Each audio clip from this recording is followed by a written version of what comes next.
Okay, Stubby, defending, bit of snatch. Okay, let's go.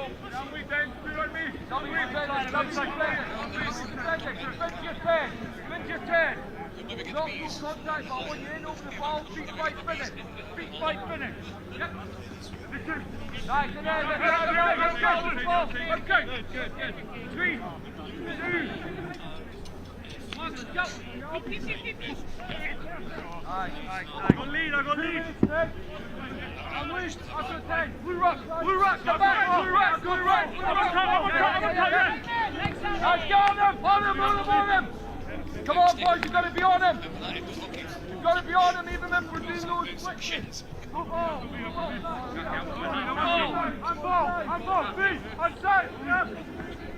Nice, good. Over. Good. Same ruck. Quicker ball. Nice, good.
This is the final match of week 3, featuring two teams that have shown plenty of grunt and promise, but so far neither have secured a victory. Something's got to give here this afternoon at Bridge Hall as Stirling County welcome Heriot.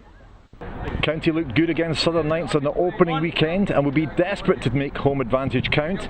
Ben Cairns has been complimentary about his men, but it's now time for them to deliver. Heriots were pipped at the post on day 1 when a late conversion came off the upright and scored the try of the round last week against the Knights. We'll soon see if they can put it all together today. I'm delighted to be with you once again on a Sunday afternoon for more live rugby in the FOSROC Super6. Stirling County against Heriot's Rugby kick off in just under 15 minutes time.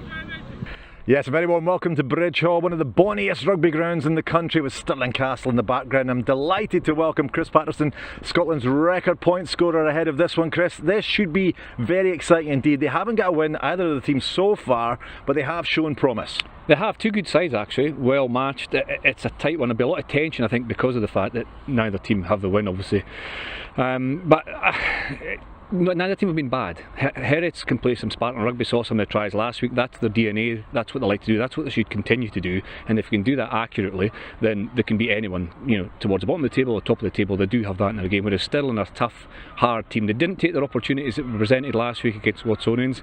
Were brave and courageous in defence, but their discipline let them down and let Watsonians back into the game. So two good sides that haven't really been rewarded for their good pieces of play, but will have to sharpen up for this the game this afternoon.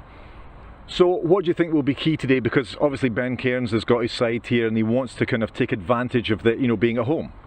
Yeah, Stirling will be a tough side to play against. We saw that bravery in defence last week, and I mentioned their accuracy earlier on. They'll have to be accurate, but they had some nice wide attacking plays from set piece last week, but then the secondary effort just maybe let them down a little bit. There'll be an interesting battle at 10. Andrew Gowdy for Stirling's a good young 10. He's up against Nathan Chamberlain, who we know from the professional ranks at Edinburgh, so that will be an interesting thing to keep an eye on. But the back rows, especially, tough back row for Stirling. Jack McLean is a fantastic player in the back row for Heriot, as is Jack Mann, so that'll be an interesting one to have keep an eye on as well. It's only week 3, but neither of these teams have got a win yet. Does that add the pressure? Definitely. This will be a tense encounter. It's a 10-week season before the playoffs, so you're running out of time already. I do think these two teams are better than the results have shown so far, but we'll put that to test this afternoon. Heriot, I think as well, will be disappointed with the result last week. I mean, they did play some nice rugby, but the difference at the end of the day was quite marked. So they need to put a big performance in today. Yeah, as I said before, they have the ability to score tries. The discipline as well maybe let them down. I think there was 10 points conceded when Michael Linus was in the sin bin, and let Southern Knights get ahead of the game, and then towards the second half when Heriot did really step up, the discipline fell away again a little bit, and Jason Baggett could chip away at the score, giving the Southern Knights a comfortable lead. So discipline on both sides will be key, but we keep saying that the pressure will be there, the tension will be there, and it should produce a decent spectacle. Let's hear about the pressure and the tension from the coaches ahead of this one. You've got home advantage today. You must be looking forward to this one. Yeah, look, I think everyone said it every week, it's just great to be back playing rugby, but even more so to be back at Bridge Hall. Lovely day for rugby, so yeah, really looking forward to it. Opening weekend was really tight, and chances you were going to win that one. Last weekend you showed a lot of promise as well, so you'll be hoping to take advantage of being at home today. Yeah, that's it. It's been really tight. I think we're 5 points away from being 2-2. Unfortunately, one draw, one loss instead. So we've got to take the positives from those games. A few things that we've identified that we can work on. We've worked on them this week, and it's about putting them into practice today. Heriot's obviously scored some great tries. Last weekend was no exception, and you're going to do a job to keep them out, but I guess it's all about focusing on your own game as well. Yeah, that's it. We focused a lot on getting our stuff right today. If we do that, then we put a lot of pressure on Heriot's. Their game was really close against the Knights. Maybe the scoreboard didn't suggest that, but ultimately the Knights took their chances better than Heriot's. I'm sure they've looked at that. How can they be more clinical, and they'll be trying to bring that to the table today. Now, do you think there's a bit of pressure on today, given that neither of you actually got the win yet? I mean, there's pressure every week, and look, that's why we're doing Super 6. We want to be involved in those pressure situations. It helps develop everyone. Yes, there's pressure today because we haven't won. It's an 11 round season, so you want to get that W on the board and kick on from there. But there's plenty more games to come. We wish you all the best today. Cheers. Fantastic day. It was a fantastic day last week when I spoke to you, but you must be looking forward to this. Yeah, absolutely. It looks like the weather's going to stay away, and the sun's here, so great. Last week, of course, the scoreboard maybe said that the Knights got away with it, but it was a tighter game than that. We felt like there was real positives in the game that we could take away and build on for this week. But our first performance wasn't quite good enough with our execution, so that's something we're going to focus on. After week 1, you were saying you were frustrated with the discipline in the side. Did they sort things out last week? Well, we went from 18 penalties in the first match to 9, so we're getting there. We're on the right trajectory, but that's still we're talking about it. It's still a focus. And are you still getting to know the squad and getting to know the characters within it? Yeah, absolutely, and the combinations as well, how they play together, and some of them are still learning how to play together as well. Week 1, of course, you hit the post and you don't get the win. Last week, of course, it was against the Knights, and they were strong. So it's week 3. Is there pressure already? Well, it's a short season, isn't it? So, you know, if you want to be in with a shout at the end of it, we've got to start winning. But we're focusing on performance at the moment. Just as I said, that execution from our first phases. If we can get in the game and show performance, I'm confident. And Stirling County are a team that have shown quite a lot of grunt so far as well, so it'll be a physical one. Yeah, absolutely. If you look at their scores, you know, they've had a draw, they've lost by 3 points, they're always in the game, you know, so I think it's going to be a real tight battle today. We wish you well. Thanks very much. Yeah, good to hear the thoughts of the coaches ahead of this match this afternoon. Now let's turn our attention to yesterday. The Southern Knights faced the Ayrshire Bulls. Good afternoon and welcome to the Green Yards for the first time in this FOSROC Super 6 season as the Southern Knights and the Ayrshire Bulls lock horn in round 3 of the competition. Again, same setup, 6+1 line out for the Ayrshire Bulls with Gavin Wilson standing at scrum half position, so he'll go in there and take this ball and then he'll try and get it back to his hooker Rodri Tanner, and it's broken away and very close to the line here. The Southern Knights desperately trying to get back and defend this one. However, the Ayrshire Bulls get themselves over the line, driving that line out well, broke off to the right, and I think it will be Rodri Tanner, the man with the ball, to his centre Tom Jordan again, and then away to the left they go through Rory Sace. The Ayrshire Bulls try scorer, and one of the Southern Knights players at the back there getting some treatment, so that a man down here, the ball kicked through and it's a foot race between the two wingers, can't be taken there by the Southern Knights player, it's gone loose and over go the Ayrshire Bulls. And it comes from Anderson, taken cleanly there at the front, and the Southern Knights just patient there, happily lose a metre or two as they get them all set up. That's a good tight driving maul. Anderson with the ball at the back as they inch towards the line here. I think this will be a try for Russell Anderson. You'll hear the cries of the player over the ref mic, and in fact the referee runs under the post. He's awarded a penalty try, so the Southern Knights obviously unable to get themselves quite over the line there. It was Rory Sace, the Ayrshire Bulls, Lucid prop, and he has also been shown a yellow card, so they go to the left this time. It could be number 5 to the left. McAndrew can get the ball out there. The Ayrshire Bulls defending very tightly round the ruck there. The referee playing an advantage, so free ball for the Southern Knights. And the centres both come round the back of the breakdown, try and create a mismatch on the right hand side, and it was Godsmar there. He had men outside him, decided to go himself, and over he goes for the Southern Knights. And their driving line out has been very good this afternoon. Away goes Rennick down that blind side. There could be space, there could be numbers up back inside there to the winger Jacob Henry, who goes over in the corner. Great work there by the Southern Knights. Came from the line out, which they made good ground with all afternoon, by Cameron Scott, another of the Southern Knights replacements. And it's Harry Borthwick making the tackle as the captain, Blair McPherson, again drives towards that line for the Ayrshire Bulls. Out behind the forwards it goes, and the lovely long flat pass there. And there's a chance on the stand side wing. Can he get his second try? Well, great combination there. The centres, Tom Jordan and Tom Williams, combine to go over for the Ayrshire Bulls try. If you want to tap it and kick it out, game's over. So the player of the match has been awarded to Craig Jackson. It finished here, the Southern Knights 22, the Ayrshire Bulls 20. Good but tight win for Southern Knights there. That's the second week in the row they've got a W on the board. At half time we'll show you highlights of Friday night's game, but after the break we've got Stirling County against Heriot. Do not go anywhere.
back to our live coverage from the FOSROC Super 6. It's a beautiful day here at Bridge Hall. Time to get you over to today's commentary team, Chris Patterson and Stuart McFarlane.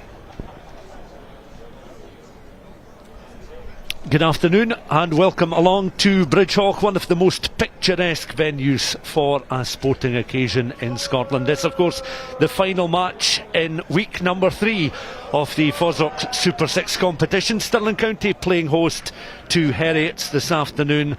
Chris Patterson is alongside me, and Chris, let's take a quick look at the Stirling County side. They've made a couple of late changes. Tom Roach is in for Craig Robertson at fullback, and just taking a look a little bit further down the side, Rainer Kennedy captains the team, of course. He scored 2 tries in the opening 2 matches in the competition so far. Debuts as well for Max Williamson in the second row and Callum Cruikshank in the back row. And this again an illustration of Ben Cairns trying to make full use of the squad and the players he has available. Yeah, absolutely. It's a big afternoon for both of these sides. It's great to see that there's a trust in youth as well. Guys like Callum Cruikshank, Max Williamson, both coming in, young players trusted with a responsibility. And good players at that as well. Tom Roach, obviously a young player at 15 as well, who's an attack-minded player, and we look forward to see him hitting the line. And Byron Bowes also in off the bench, a late replacement for James Pow in the second row alongside Max Williamson, and Josh Van Vuren comes onto the bench for Stirling County, with Bowes promoted to the starting 15. For Heriots then this afternoon, their coach Andrew Kelly, as we see the Heriots team just coming onto the field of play, he's also rolled the dice as well. Ross Jones starts at fullback. Jones scored 20 points against Stirling County in the inaugural season of the FOSROC Super 6 competition, and they've gone with Nathan Chamberlain starting at fly half after 25 minutes against Stirling County. An injury as well to Dan Gamble. He comes in for Josh Scott in the front row. So a raucous reception for the Stirling County players as they come onto the field of play. And Chris, this is the sort of atmosphere that a lot of rugby fans have been looking forward to over the last 18 months. They've missed this sort of occasion. Yeah, absolutely. Everybody's been looking forward to it, hasn't it? It's unfortunately the kind of silence. We got used to the silence, but we don't want it. We want the noise, we want the atmosphere, we want the support, and the players want that as well. And it just adds to the occasion. This will be a close game. There's a lot of nerves, even though it's only week 3 of the FOSROC Super 6. This is an important match for both sides, and that added atmosphere will really add to that. And who knows, maybe add a little more pressure to the players as well. Finlay Brown is our match referee, just in the centre of the field, and Heriots will get this first half underway. Plenty of experience in both these sides. We mentioned Chamberlain starting at fly half for Heriots. Of course, 11 matches for Edinburgh, 47 points as a professional player, and he's not alone with both Edinburgh and Glasgow. Happy to see squad players getting some game time in this competition before the Pro 14 competition gets underway. So the match kicks off then, and that ball bouncing kindly there for the back row forward Callum Cruikshank, as Stirling County just organised themselves in their own 22. Christian Kay, an early touch for him. Kay and Gowdy will be important as the half-back partnership for Stirling County. There's the box kick delivered by Kay, and that bounces just a fraction in touch down below our commentary position, close towards the 10 metre line. And Heriots will have the throw in here, an early throw for Michael Linus, an early set piece. Yeah, I think Heriot will be quite happy with that. The ball wasn't dealt with particularly well in the kick-off of Stirling County. It was Callum Cruikshank who swept it up, and then it was Andrew Gowdy, the standoff, who had to take it into contact, meaning he wasn't available for the clearance kick. Christian Kay found touch, but it's the first opportunity for Linus and Heriot to strike. Linus with that deep throw in, again using the options in the back row. It was Ian Wilson that won possession of the ball. Once more, Alex Ball goes in, recycles forwards, just in control at the moment, as George Arnott just trying to slow up the initial Heriots drive there. Stirling County winning the penalty, and again the Heriots players willing to take the ball into contact, unable to release, and County will have this opportunity to play the ball back into the Heriots half of the field. The early stages of the match, and a chance here for Logan Trotter to angle this kick down into Heriot's territory. Well, a big feature of Stirling's performances so far has been the defence, and they got it right there again, got off the line quickly, made the tackle, and it was the secondary effort. It was Lewis Skinner who won the penalty in the jackal position. Suspicion he maybe came in from the side a little bit, but he got his hands on the ball and was rewarded. And now, after Trotter's kick, it's an opportunity for Stirling through Rainer Kennedy to strike first. Yeah, Skinner with the instructions. Kennedy finds Byron Bowes, the late replacement, in that front row, carried forward with purpose there. Cruikshank up towards that 10-metre line, recycled outside centre. Russell coming in, excellent run here by Russell into the 22, tackled well though, reinforcements coming in. Stirling County looking to continue this momentum. Bowes, who's really started it all, has it inside that 22, looking to recycle back on that right hand side. Bit of a loose ball picked up there by Ian Wilson in the back row for Heriots, and looking to exit their own 22 down on that left hand side. Early stages of the match, no score between these sides. Both sides, as Chris mentioned before kick-off, eager to get their first win of the season in this, the final match in round 3 of the FOSROC Super 6 competition. It's going to be a box kick, charged down there. It was delivered but charged down by Cruikshank, who's putting a bit of pressure there on Alex Ball. So play still on the edge of the Stirling County 22. Clouds overhead, but it is a relatively bright and mild afternoon for mid-August, and spectators enjoying the early exchanges between these sides. Heriots winning a penalty just on their own 22. Last to lift himself off the deck there is Adam Sinclair, and Stirling County, Cruikshank was a little bit unlucky with that box kick charge down. That could well have gone anywhere and opened up an opportunity for the home side. Yeah, and it was just after the opportunity. Actually, it was a good attack from Stirling at the line. It was Murphy Walker, the tight head prop, who had a lovely soft pass to Archie Russell, who cut an excellent line back against the angle and broke 3. And it was just unfortunate for Stirling that the support couldn't quite get. There's a pass on Murphy Walker, and Archie Russell breaking 2 or 3 tackles, picking a nice line. The support on his right hand side is what's needed here. I say Grant Hughes eventually got there, but just a second or so too late. There's an angle again that Archie Russell cut. Good play, but as a result, Harris got back, scrambled, and they won the penalty. Long throw in. Heriots, Ian Wilson winning the ball just at the back of the line, doing just enough to secure possession for the visiting side. No score between the sides, just over 4 minutes played. Back to Chamberlain. He launches an angle kick in the direction there of the Irishman Tom Roach. Irish under-20 internationalist, he calls the mark inside his own 22. Finlay Brown, the referee, comes across, and a chance for the Stirling County full-back to angle a kick down towards the halfway line as the sun comes through the cloudy sky, and it remains scoreless with just over 4.5 minutes of the first half gone. Yeah, well covered by Tom Roach there. Nathan Chamberlain, I think he initially looked at pass, but then saw a little bit of space in behind, maybe perhaps looking for a 50-22 kick, but Roach had read it, had covered it well, and was calm enough to call the mark and deliver an excellent kick up to halfway. Linus again. I want the arrow throw to be accurate, no problems at all there. And this time it was Callum Marshall that won the ball in the line, setting up this attacking opportunity on halfway for Heriots. Ball again just inside. Stirling County playing a high defensive line just now. Ball's able to recycle, finding Chamberlain again inside centre. Stuart Edwards just had to stop and check before he could get up towards halfway, but back it comes and recycled by a Heriots team that'll be enjoying just some possession of the ball at the moment as they look to break into Stirling County territory. A touch there for Jones, who we mentioned scored 20 points against Stirling in their 2 matches in the inaugural season.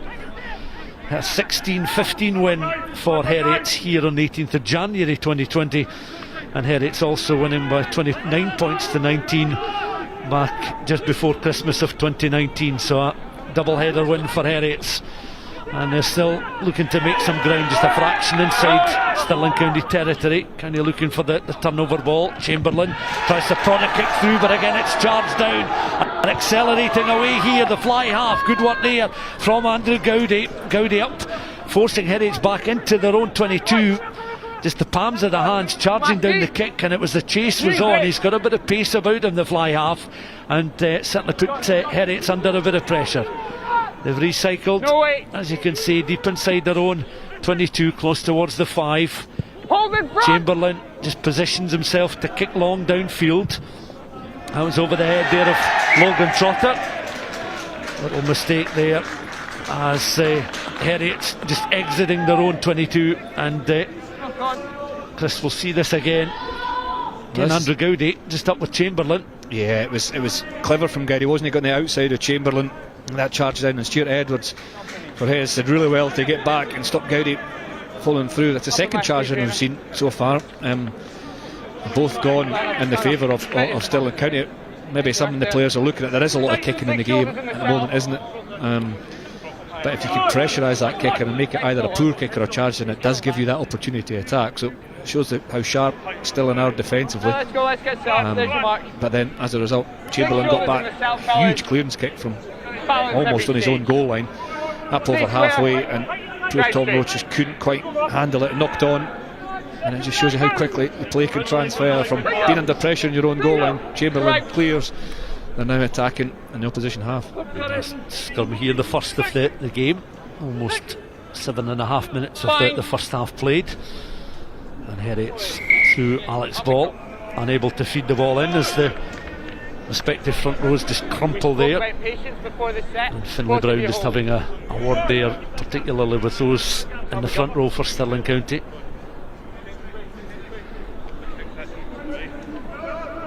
Again, Ball just wiping any loose bits of grass off the ball there, just takes his time alongside him is Christian Kay. Ball wiping the beads of sweat from his brow, and he'll just feed this ball into the scrum now, watching over Finlay Brown, looking for a completed scrum. Front row collapses again, this time going the way of Stirling County, much to the disappointment of those in the Heriot's pack, and particularly Rainer Kennedy, watching on as his opposite number Michael Linus has a word with the referee. Linus somewhat disappointed with that decision, but it goes the way of Stirling County, and Logan Trotter kicks downfield between the 10 and the 22. Yeah, it was never stable, that scrum. It was a second reset and it still wasn't stable. Lewis Skinner and Josh Scott on this near side, they figured each other out early on. It was Stirling and Skinner that won the penalty there, but the scrum did go down quickly. It looked like a slip, but we'll see how that develops as the game goes on. Josh Scott in for Dan Gamble again, a late change from the initial team that was released. Good passage of play here, Stirling County taking the ball into contact. Connor Gordon just on the shoulder of his scrum half, just short of that 22. Once again Kay is looking to make himself available, looking at the options, working it through the hands there of Gowdy on towards that right hand side, just short of the 22. They'll work it back in field. Forwards linking up very well indeed. Good solid tackle coming in though. Alex Ball making himself available as good defensive cover. Now a measured pass here. Oh, and a brilliant split run through from Roach, but a forward pass has been called by the referee. I think Archie Russell was very much the architect there, trying to release the fullback Tom Roach. Just a fraction forward it seems. Well, just having a look, it's great play from Stirling.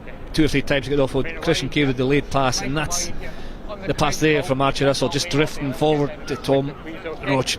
Again, it's that hard line against the defence. It works for Stirling on this time. Just the ball just going forward. A lovely piece of play, really, wasn't it, by Archie Russell to hold his feet and then delay that pass. Hughes and Russell trying to link up well in midfield for Stirling County, because these players know that after 3 rounds of matches, the last thing they want is still to be hunting for that first win of the season, and that can add and create pressure and tension. But already we saw Stirling try to get that offload away. There was a brilliant offload in that phase of play from Max Williamson just earlier on, a big second row to getting a player away as well, so teams want to play. Kick there from Stuart Edwards, long and downfield, and again Roach just trying to read the bounce of the ball, and up and over quite over the 10 metre line he is now though. He's got support in behind, and his scrum half Christian Kay on again the forwards. Good block challenge there coming in from Andrew Nimmo, stayed upright as Stirling again recycle. Little misunderstanding, flicked back though by Rainer Kennedy. Now some acceleration shown by Archie Russell, who's at the centre of a lot alongside Grant Hughes also on the deck, and the 2 centres lift themselves up off the deck on halfway along with Adam Sinclair. The penalty has been awarded to Stirling County. Yeah, it's a high tackle. The penalty was already given before this. This is the end of the play. Jack McLean trying to win that turnover, but again Archie Russell, after an early line break, a wonderful pass earlier on, is there running with the ball in hand, breaking tackles, fending, and the tackle just read up a little bit. This again, so there's the fend there, and just that Sinclair's arm just rides up above the shoulder. And one of the work-ons for Heriot after last week's performance was their discipline. When they got back into the game against the Southern Knights, there was a period, maybe around 50-60 minutes, where they were in the ascendancy, but then their discipline allowed, and some good play from the Southern Knights as well, allowed Southern Knights to get a foothold in the game, kick penalties, get the scoreboard going. So they really have to try and improve their discipline. Marshall doing well there to disrupt that Stirling County throw-in, just on the edge of the Heriot's 22, and it provides this opportunity. Ball, box kick, exit. Again, track back there. Trotter reading the flight of the ball on there towards Gowdy's fly half. Now fullback Roach gets a touch over on the right hand side to Stephen Hamilton, hailing from Dalkeith. Up and over halfway, goes into the tackle situation. That just slows the momentum ever so slightly, but recycled, and Stirling County again looking to try and make some inroads into the Heriot's half of the field. Gowdy, again the pass, back row forward, Connor Gordon up in support, looking to make some ground down that right hand side. Recycled again, Christian Kay in position, brings Gowdy into play once more. He's happy to use his feet, but also to make some ground by running close towards the 22. Don't take the space in front. Penalty called, played on the ground, the referee up with play, and Heriot's conceding another penalty. But it'll be interesting, Chris, very calm afternoon on the angle. Will they go for the post here to try and get the first points on the board with 13.5 minutes on the clock? It looks like Logan Trotter's going to go to the corner. He is, yeah. It's interesting. I think if it was me, I'd probably go to take the points, or take the opportunity to go for the points, because Stirling are building a bit of pressure here, and we mentioned Heriot's discipline already. Just moments before, Stirling have gone to the corner and lost the line out, so this is an opportunity for them to remedy that. Similar last week in their game against Watonans, they created the opportunities or the platform to launch opportunities from, and turned over at key times. So there's a lot of pressure on this line out from Stirling after making that decision. Rainer Kennedy, we mentioned, scored 2 tries in the opening 2 matches. This a position he will relish as well, as he throws the ball into the line, looking to get it tucked under the left arm and just get a little bit of forward momentum. Heriot's looking to disrupt here. They splinter and work it up towards that 5 metre line, and they'll look to recycle. They've got Christian Kay in possession, out towards Andrew Gowdy. He's flattened as he was a little lateral there, but they've still got possession. They throw it back into the body of the Kirk there with that pass on the right hand side. Work it left once again, central inside the 22, getting close towards the 5 metre line again. 2-2 situation perhaps opening up there, but Heriot's got some cover on now. Gowdy with that little trundling kick, and are they over for the score? Well, Logan Trotter was up, certainly in a position where he was able to try and touch the ball down. He was very competitive, the Stirling County left winger. Referee across a word with his assistant. No score there, but clever bit of play there from Gowdy, and Trotter was very much alert to it. It was fingertip stuff. It results in a goal line dropout for Heads, but really nice plays. I said that before at the start of the show, that Andrew Gowdy's a really talented young 10, and he's mixing the game well. He's got a great long pass, a good short pass, and a short attacking kicking game. Almost provided the first try of the day.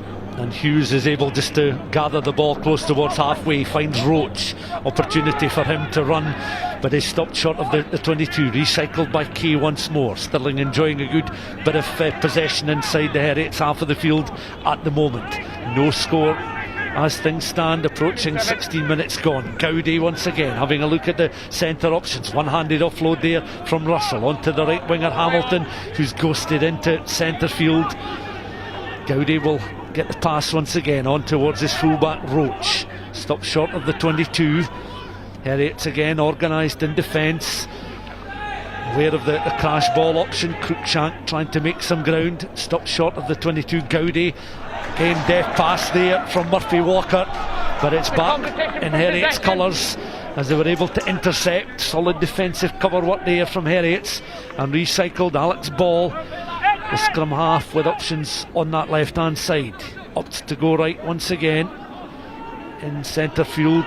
Callum Marshall takes the ball to deck, but did some good work through the hands there of the fly half and hacked forward.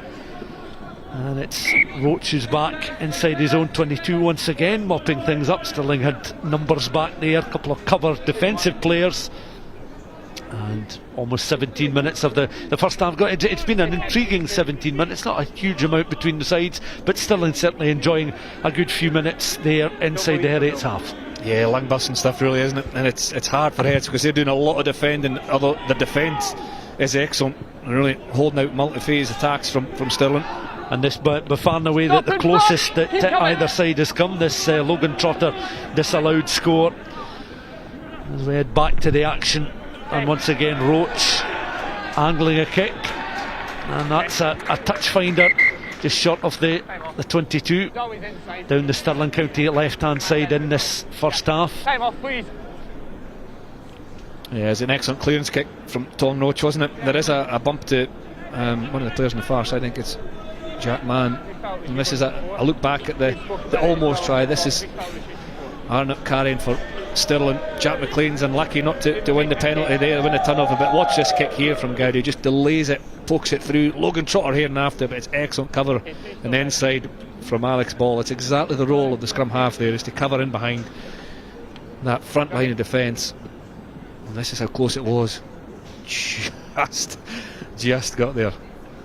Excellent covered defence, as we see the sad sight there of Jack Mann.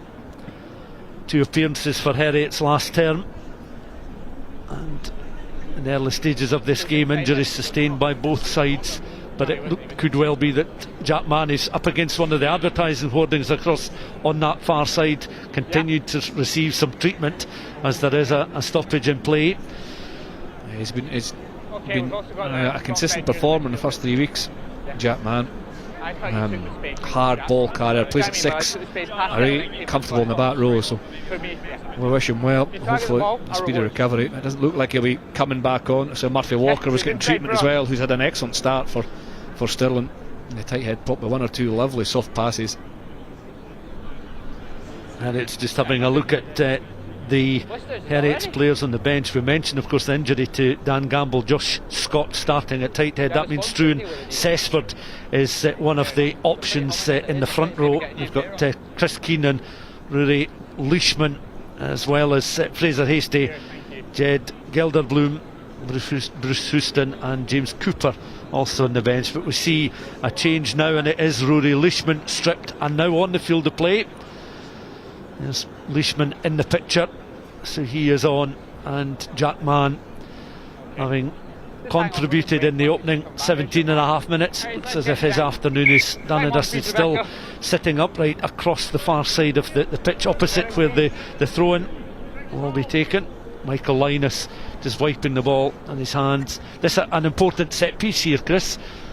Heriot are struggling to get their hands on the ball. I must say the defence is excellent, and they really have been up against it in terms of territory and possession. But this is an opportunity, albeit all in their own 22, to try and control the game, whether they catch and drive or keep the ball in hand, playing 1 or 2 phases or kick. It gives them the opportunity to try and wrestle momentum back. Sinclair initially grabbing the ball in that line out, supported by the replacement Leishman, who's right in the thick of this drive, and they've worked it up from close towards the touchline up towards that 10-metre line, and winning a penalty into the bargain. And that's exactly what they would have wanted. Clever play, good line out, safe throw, catch, and then get that drive going. And as it splinters, the Stirling players can't change their mind in that maul, and they win the penalty. And as I say, they're trying to get control or wrestle back control, momentum of this game. That's exactly what they did there. Good set piece, won the penalty. Upfield, a little bit of wobbly kick to touch, to be honest, from Nathan Chamberlain, but they now have an opportunity just outside Stirling's 22 to launch an attack. Not the cleanest strike, but bounced just sort of the touchline then into touch. So Heriots will have this throw in between the 10 and the 22. It's a decent field position for them. Chamberlain played the 25 minutes, as we mentioned, against the Southern Knights, but that throw-in has gone astray, so that attacking platform just at the moment coming to nothing for Heriot. It's mopped up there by Stirling County with their half-back partnership linking up well once again, trying to work it out towards the right-hand side. Stephen Hamilton starting on that right wing. He's been supported well by the Irishman Tom Roach in the early stages. Recycled again though by Christian Kay, looking to make some ground up towards their own 10-metre line again. Kay working it back. Gowdy just has got some space to work it sideways and then angle a kick downfield. But Heriots again, 3 players back, and some green playing for their fullback Ross Jones to run into up on the angle close towards halfway. It's picked up by the replacement Rory Leishman, who carries just into Stirling County territory. Recycled again, but brilliant tackling there. Determination shown by the home side. Recycled again, Chamberlain looking at his options on the right hand side. Pass just going astray. Trotter doing very well indeed. And the Heriots inside centre. Stuart Edwards will be a little bit disappointed with that, as they've coughed up possession and conceded a penalty there as well. Edwards' pass just a little bit loose. Trotter was very much alert to that, and he's now going to kick down further into the Heriots half. Yeah, this is it. After the penalties given, I think it's is it Roy McMichael being penalised for diving the ball? I actually thought it was really clever defence from Logan Trotter before that. He got in the passing lane outside Stuart Edwards, and it made it really difficult for Edwards to be able to hit Rory McMichael. So there's Stuart Edwards acknowledging his mistake, but it was good play by the young left winger for Stirling. He got up high, showed himself in the defensive position, and then he was covering 2 players really well, and he got in that passing lane, won the turnover. Kennedy with the throw in. Stirling's number 8 just adjusting position there. George Arnott doing very well now. They'll look to try and inject some pace in. Heriot's alert and good solid defensive cover is slowing up Stirling at the moment, but it's still Stirling in possession of the ball. Arnott again trying to make some ground inside that 22. Recycled by Kay, having a look at the options to his right hand side. Stirling making ground closer towards that 5-metre line as they work it back towards Gowdy there. Options coming in just from out wide and from deeper lying positions, as Kay once again looking to measure the pass infield inside that 22. Recycled ball, good ball retention here from Stirling, but they want an end product. Cruikshank is the latest player to take the ball, carrying it forward with Kay in behind. Gowdy has it again. Centres of course of Hughes and Russell being a real nuisance. Heriots remain mobile defensively. Back to his feet there, trying to avoid trampling players. Jack McLean. Referee, another penalty being awarded to Stirling County. Played a little bit of advantage there, so it will come back. Fullback eager to get on with it. Yeah, the game's following a similar pattern, isn't it? Stirling having almost all possession, almost exclusively to our left as well, and Heriot's territory. At this time, he's going to kick a goal. I think that's a sensible decision. 1 or 2 earlier opportunities to go to the line, it didn't bring any points on the board, and for all their territory dominance and their dominance of possession, Stirling really needs something to show for it. And credit to Heriot's defence was excellent as well. Max Williamson, the young second row for Stirling, carried on 3 or 4 occasions in that phase alone, just showing how much energy and desire he has in his work rate. I think that's Arnott at that time, and Sinclair falling on the wrong side there. I think number 5, who's a former Stirling County player himself, so he'll know 1 or 2 of the faces around here, not only falling on the wrong side but then interfering with the possession as well, under the shadow of his own stick. So you'd imagine Gowdy would clip this over, and I'll give Stirling some reward for their early dominance. Gowdy with the ball then on the tee, looking to open the scoring with 23 minutes of the first half gone. Relatively short run up, no problems at all. Andrew Gowdy then opening the scoring for the home side, Stirling County, having had a sustained spell of possession and pressure in and around that Heriots 22, and it's the home side who lead by 3 points to 0. Yeah, right decision I think, just to get some points on the board. Gowdy, as I say, is a talented young standoff who's mixing his game up really well, and it's his first goal kick over. Gowdy very much well thought of at GHA, picking up a lot of good experience as a National 1 player, and from the kick-off recycled again. Max Williamson, one of the debutants in the second row for Stirling County, but immediately from the restart, under some pressure there, and Heriot's this time winning the penalty while they look to try and level things up within a minute of going behind. Chamberlain coming across, but again he's angling towards the corner rather than calling for a tee. Interesting. Listen, there's no right or wrong answer. I suppose some theory behind this is, as we keep saying, Heriot have had very little in terms of possession or territory, so they think it's maybe more valuable to have the option to attack that goal line and keep some territory and possession another end of the field rather than the potential at free. There's a bit of commotion in the crowd as the Stirling counter replacements get a bit of support.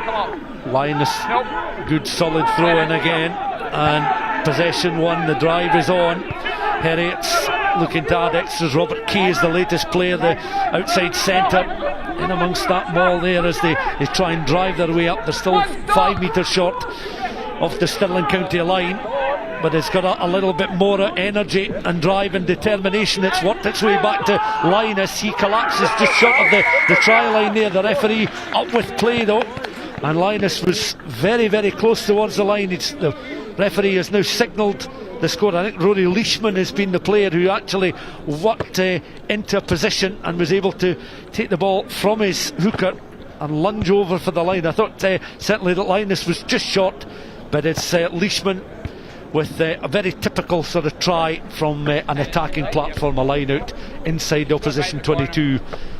And here's the power of Heriot's coming good again. No, that's how to hit back, isn't it, after just going behind, and then the option to kick to the corner was vindicated with an excellent drive, initially defended here by Stirling really well. Christian Kay was right in stopping Linus. It must be millimetres from the line, and there's Leishman picking and dotting the ball over, getting so low, so close to the line, it's almost impossible to stop. But that came from the drive initially, and as it breaks off there's Linus. Kay and Logan Trotter just stop him short, and then Leishman really quick picks up, dots down. It's the first try of the afternoon. Yeah, referee, you can see the raised arm there, had a good long look before raising the arm. Nathan Chamberlain then looking to add the extras, a conversion. Just Chamberlain, and here he goes. Right footed, that's just drifting wide of the uprights there. Chamberlain just tosses the tee off the field of play, so an unconverted try, but Heriot's lead by 5 points to 3. So a couple of talking points in the last few minutes. Stirling County taking the lead, but conceding within about 90 seconds of going in front. Yeah, and that's just, the decision to go to the corner vindicated. You got the sense that, because it hadn't had a lot of possession, hadn't had a lot of territory, going to the, trying to get some concerted pressure would be certainly a good outcome. Scoring would be an even better outcome. That's the score that came. From the restart, Heriot's just looking to clear the lines from the 22 to take play down between the 22 and the 10. So a good response from the visiting side. A little bit quieter around Bridgehawk just at the moment. A large contingent of home supporters in, of course, looking for the first win of the season. That applies to both these sides, and we expected a closely fought contest. That's certainly been the case after 27.5 minutes. Here's a Stirling throw in. Rainer Kennedy again, plenty of height on the ball. The referee has spotted the infringement in the line. It's going the way of Heriot's, so that attacking opportunity, just for the moment at least, for Stirling County comes to nothing, but another scrummage and a chance for the players just to reset. As you can see just in the picture there, much scrum half, Heriot scrum half Alex Ball there, 12 points in 3 appearances in the last campaign, just instructing those in the back line, in the backs, what he's looking for here as he spins the ball in his hands and feed the ball into the scrummage. So Leishman try separating the sides. Gowdy with a penalty goal for Stirling County, giving them the lead. Picked up in the number 8 position, back towards Ball. Edwards on towards his outside centre. Robert Kay trying to pick the right line. Again recycled through the hands of Chamberlain. Prodded forward. Cover defence supplied here. Very close towards the touchline there. Tom Roach had very little room to work with, and he forced into touch, and Heriot's have a throw in just down below our commentary position. They still lead by 5 points to 3. Clever attack from Heriot, wasn't it? I mean, there's space in the rugby field somewhere, you just have to find it. and I suppose more and more that space is becoming just in behind the defensive line. Good initial attack from Heriot, an intricate play involving Stuart Edwards and players coming round and Luke getting one or two passes, and then it was Ross Jones who just grubbered it through in behind that defensive line and put Tom Roach under pressure. He comes forward, as well tackled by Rory McMichael, and Heriot's when the turnover, so it's clever, just manipulating the defence by moving possession. And Stirling able to steal the ball in the line, mopped up well as well when it was just going a little bit loose by Cruikshank. Now some determination shown as they make some ground up towards the 10, just in centre field there. A rather loose pass there from Gowdy, but it's prodded forward. Good kick and chase. Trotter again was just trying to read the bounce of the ball as it was trundling across the ground up towards halfway. Again some acceleration once more on towards Gowdy, receiving the ball there from his scrum half. Good strength shown there from Gowdy, not the tallest player but a powerful figure and difficult to bring to the deck. And Hughes now short of the 22 when he's tackled. Kane just in behind, recycling again. Skinner working it up towards that 22, back to Gowdy it goes. Long loop pass there from Russell, again prodded through this time by Roach. He gives chase, ball is there, ball though loses possession, and Stirling County are over, and they're able just to latch onto a loose pass. And it's County's number 9 Christian Kay who's in for a reply score for Stirling County, and it was Alex Ball who was inside his own 22. Well, there's some deliberation between the referee and assistant referee on that far side. Stirling County supporters think it's a legitimate score there. The referee raises the arm, signals that the try is good, and we've had very entertaining last 10 minutes or so with points coming now at regular intervals. Well, we just spoke about into that kicking behind. This is the second one in the same play. Tom Roach with it kicking in, Alex Ball covers it so well like he did in the first half, and then just loses control of possession under pressure from Hamilton Roach, and his opposite number Christian Kay follows up and gets a try.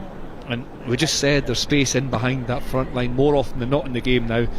You know, Heriot had just had some success from it moments ago. Logan Trotter had a lovely chip through, grubber through and regather just prior to that phase as well. And again Roach followed through with that grubber kick in behind. And the kicks are good, the chase is good, it puts the defence under pressure, and Alex Ball unfortunately just couldn't handle it. And that man in the centre of the screen, Christian Kay, he gets Stirling's first try of the weekend. This conversion from out on the right hand side, 8 points to 5 with the kick to come inside the final 10 minutes of the first half.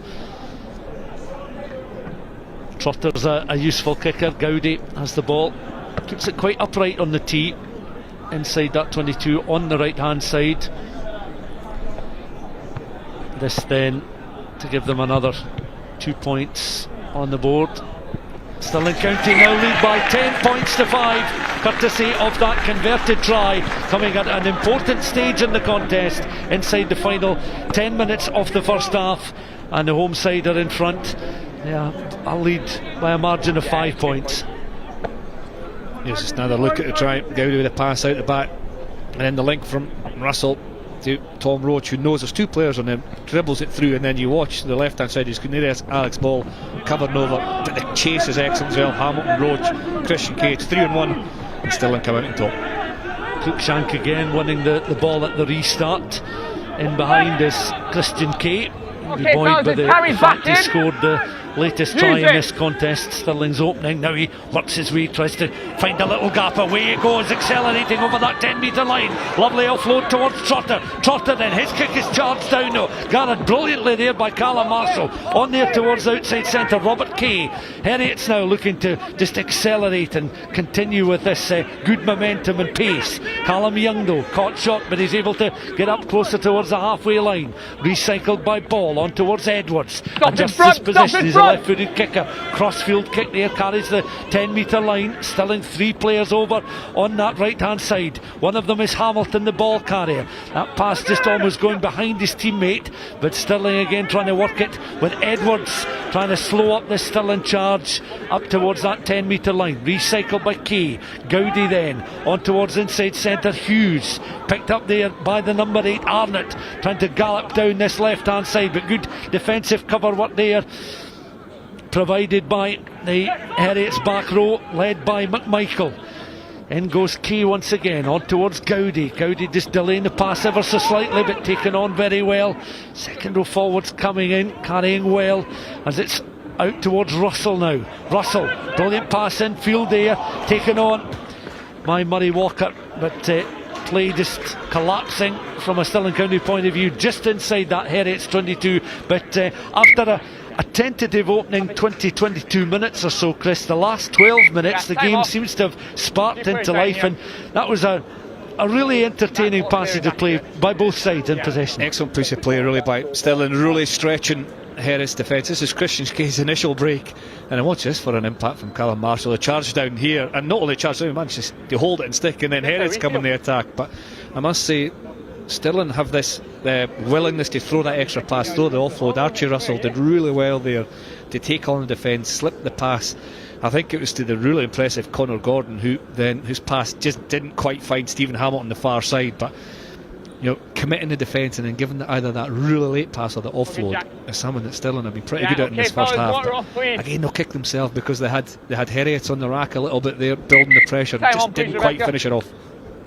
Jack McLean sustained a minor injury. He's back, hands on hips, back on the field of play and working his way across onto that far side.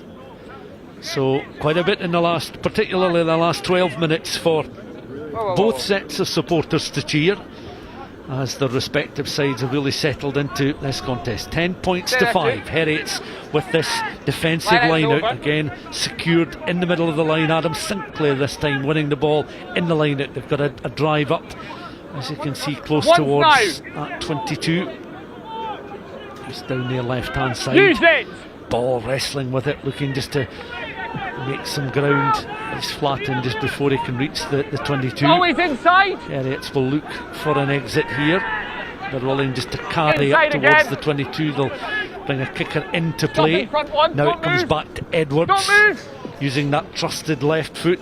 Plenty of height on the ball, as that stops just short of the 10 metre line. And Stirling County will have a throw in just across on their right hand side. In position is Rainer Kennedy to throw in. A little deliberation by those in the line. Kennedy makes his way back, prepares for the throw. Picking up a little bit on the far side, you can see that the touch judge's flag, the assistant referee's flag blowing. It's just whether, if it's getting stronger, if it's going to affect the match. Another good steal from Heriot to the line out. And deflected off the hands there of Baron Bowes. Some pressure. Heriots though, King's kick spinning away from touch, but the referee had already signalled infringement from just outside the 22. Here we go, fellas. It was a good steal at the line out, wasn't it? Just as I mentioned, that wind, it looks to be a little bit stronger than that far side. Heriot's got up well in front of the jumper, won the turnover, and I think it was Ian Wilson who couldn't quite hold it in the midfield and he'd be frustrated because it's a great opportunity to attack from turnover possession, even although you're deep in your own half. And a double whammy is you don't get that opportunity to attack because of the turnover. Now you have to face Stirling scrum almost bang centre in the field, 25 metres out for your own line, and this is a great attacking opportunity for Stirling. They've got 15 and 14 on the right hand side of the scrum, everyone else to the left. And it'll be up to Gowdy and Christian Kay, the 9 and 10, to make a decision to which side they attack. And if you know your geography, know your way around Bridgehall, Stirling County in this first half have been playing down towards the Wallace Monument. And of course down there's also an electronic scoreboard showing Stirling County leading by 10 points to 5 with 3 minutes of this first half left to play. Another penalty conceded by Heriot at the scrum. And Stirling County continue just to try and turn the screw. Got an opportunity perhaps to go for the post here for a further 3 points, just to extend their advantage as we close in on half time. Gowdy's going to have an opportunity. I think that's the right decision. Again, we've spoken quite a lot about take the kick and go for both sides, but I just think the Stirling have been the better of the two teams in the first half. Heriot scored a good try. The defence has been pretty resolute for the majority of it, but they've lost the the discipline battle on the wrong side of the penalty count, and I just feel that, you know, Stirling, for how well they've played, would probably like more than a 5-point margin at half time, and that maybe influences this decision. That's a better standard for the gap of the scrums. I'll speak to him, although it's gone down. Dowdy then placing the ball on the tee. 2 minutes until half time. Okay. This to give them a 13-5 lead. Dowdy, who opened the scoring with a penalty and converted Christian Key's try. You see the socks round his ankles, takes a deep breath. Forward he comes. Clean strike, and a further 3 points in the board for Stirling County, who head towards the interval leading by 13 points to 5. We're still just over a minute of the first half left to play.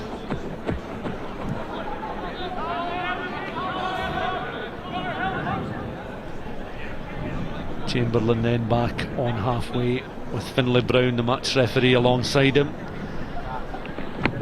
Nathan Chamberlain with that restart kick. Logan Trotter underneath it. That's off the Michael foot. applying a little bit of pressure. The ball goes loose. It's a begging inside that. Stirling 22 and Heriot have managed to snatch it. They're looking for something now through Edwards. That look pass out there towards Robert Key. Has to stop and check and work his way back infield into that 22, but just caught. Stirling have clutch of defensive players there looking to try and rip and disrupt this Heriot's momentum. It's forced them just outside the 22, and they'll be desperate to retain possession of the ball, but it's been turned over, and Stirling County worked well there defensively after that ball was rather loose inside their own 22. Back comes the try scorer there, Christian Key. Pass out towards the right hand side, and again the backs just adjusting the position. Clock ticks down. Final seconds then of this first half, pinged forward. Heriots then give chase. They've 2 players back inside their own half of the field, and they'll work it back into Stirling County territory. Recycled back ball once again. This play there taken on by Ian Wilson, who was almost devoured by the Stirling County defence. Ball on the edge of the halfway line, finds Chamberlain. Up in support was Ross Jones, and down this left hand side Heriots just trying to make some inroads. Stirling County remain disciplined defensively. The touch there for Josh Scott up towards the right hand side ball. Chamberlain has it on this time towards Michael Lyne, is trying to cut a line with some pace there. Ball once again on towards McMichael, who's ghosted in off his wing, taken on well there by Ross Jones. Just stopped short of the 22. Edwards up with play as well. Penalty, and it was taken quickly there by Alex Ball, but he's forced backwards, or he's rather asked to retreat. Slamming the ball to the turf. You're on the wrong side, move. And you see here, he's looking to take the quick one, a quick glance, the quick tap, and is often the case the referee will call play back. That's to the frustration there of Ball. There's a glimpse of our match official, Finlay Brown. And Chamberlain again, hands on the ball, prods one down towards the corner. Your jackal is legal, but he's got to clear that space. Trotter removes the gum shield and just does a word with a couple of his forwards, the Stirling County left winger. You're going to go up, target the ball. Stirling County leading by 13 points to 5. In the closing stages then of the first half. An attacking throw in here for Heriots. Linus throwing in towards the line. That's a more solid execution of the line out there from a Heriot's point of view. The reinforcements again coming in there. Robert Kay, remember they worked well bringing Leishman into play, one of the replacements in this first half, and again the drive looks good. The referee up with play once again. Will it be a carbon copy score?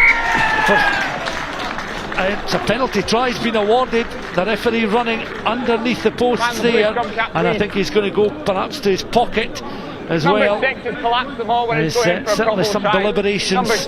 So Stirling County are down a man, and the referee awarding a penalty try right on the stroke of half time, and it looks as if Callum Cruikshank will spend, the player that spend the next 10 minutes in the sin bin.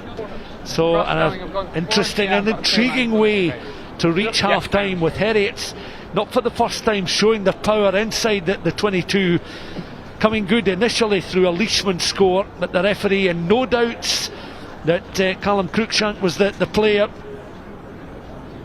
and he was infringing to the point of denying Heriot's a try scoring opportunity. So he's going to spend 10 minutes in the sin bin. A penalty try awarded to Heriot's, and it means it's 13 points to 12, a point separating the sides then at the interval. An intriguing opening 40 minutes, more to come. Both sets of players in their half-time huddle. Plenty for Dougie and for Chris to reflect on at half-time. A reminder then, at Bridge Hawk, we played the opening 40 minutes, a point separating the sides. Stirling County 13, Heriot's 12.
Welcome back to Bridgehaw. It is a beautiful day. That Stirling Castle you can see glistening in the sunshine. It's one of the most picturesque grounds in the country, but I tell you something, Stirling County will be furious after dominating that first half. They're not further ahead, 1 point ahead after conceding a try and having Callum Cruikshank yellow carded just before the break there. Chris, my goodness, dominate the half and you're only 1 point ahead. Yeah, it's frustrating for Ben Cairns and Stirling because they have played well but haven't capitalised on that good play. One or two good opportunities, but even when Andrew Gowdy kicked the penalty to go, I think it was 13-5 up, you still thought that's a decent buffer for what they've produced, but maybe it could have been more. And then Heriot hit back just before half time and make it a 1 point ball. Are good at scoring tries for half time. They did it last week as well. So let's have a look at the highlights of the first half and the dominance that Stirling showed early on, and they weren't putting points on the board, but Logan Trotter has been looking good, hasn't he? And it's good hands from the back. Yeah, well, that was Murphy Walker as well, the tight head prop slipping Archie Russell away, and this was a story really, the half. Stirling have had all the possession, they're prepared to throw that extra pass. This was the one I think that was eventually pulled back for a forward pass as well, but they have looked really comfortable in possession, but they haven't had the points rewards for it. Add to that the fact that Heriot had been conceding quite a few penalties, then say Stirling don't have that was the forward pass. That's the forward pass here, but Stirling don't have the reward for all this. These are all opportunities that didn't result in points. This one as well, good tackle again from Heriot's in over the ball, but then Gowdy, who's been really impressive at 10, mixes it up with a kick through, and this is millimetres away from Logan Trotter scoring, but Alex Ball covers it as he should do in that sweeping over in that scrum half roll. So these are all the highlights from the first half really come from Stirling, yet it's 1 point in it at half time. And finally, but there was a try, and it was from this Roland Mall that 22 minutes into the game, Stirling got the first point to score. This is 26 minutes, Rory Leishman going over, and it was amazing. It was almost the only opportunity that Heriot had up until the opportunity they scored on the stroke of half time. Well finished by Rory Leishman, good drive by Heriot. We know Heriot can score tries like they did last week, wide. They play a really attractive brand of rugby, but the two tries they've got here are very similar, and it's rolling their sleeves up away from home when they're up against it in terms of territory and possession, but they've still came out and almost tightened their game up, improved their discipline as the half went on, and then got these two tries. This is Stirling's try, Christian Kay's try, and again it shows the ambition that Stirling are trying to play with. We spoke about the attacking kick being so prevalent in the game and getting good rewards, but that's a good attacking kick. It's also an excellent chase by Hamilton, Roach and Christian Kay following up. Alex Ball can't quite keep a hold of it, and that's Stirling's only try of the afternoon after having so much possession. And at this point they're sitting at 13-5 up, and you think, okay, go into half time, you dominated the first half, you've got the lead, but then right at the end a line out, and again Roland Mall from the visitors, and they took it well. Well, it results in a penalty try, and it comes from Stirling giving away a couple of penalties that allowed Heriot to kick to the corner. Good play by Heriot. It's almost classic away from home play. Almost just, if you can, stay in the game when you're up against it and then strike when you get the opportunities. Exactly what Heriot have done, and they'll be much the happier. Callum Cruikshank was sin bin there for Stirling as well, so it's a double whammy for them to deal with. Only 1 point in at half time, and Heriot are probably going to play with the wind at their backs a little bit as well. As wind, we mentioned, the commentary is picking up, so all to play for. Yeah, Ben Cairns is quite a quiet speaking guy, but I'm surprised we can't hear him from there, because he'll be furious, down to 14 men, and they've only got that point ahead despite all that advantage. And he'll have to, half time maybe came at the right time for that, he'll have to kind of address those situations. There's no point in ranting and raving, you have to put a solution in place, so it might be tighten it up a little bit, try and kick a little bit more, and perhaps take the opportunities of penalties when they come along. Okie dokie, a big second half still to come here at Bridgehaw, and what a first half it's been. Earlier in the programme we saw highlights from the Southern Knights getting a great win yesterday. Now let's check out what happened on Friday.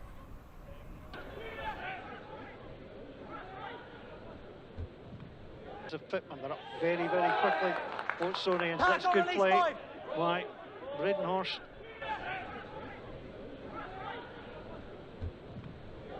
Oh, the interception is good, and Watsonians are off to the corner, and Watsonians will get the score. Lewis Ball on the interception. Pick and go round the corner. Allowed one player to latch on this season. But if you do that, you run the risk of going off your feet. No arms tackle. So again, the advantage. Referee is going to warn Buttermuir here because that's 2 within 10 seconds.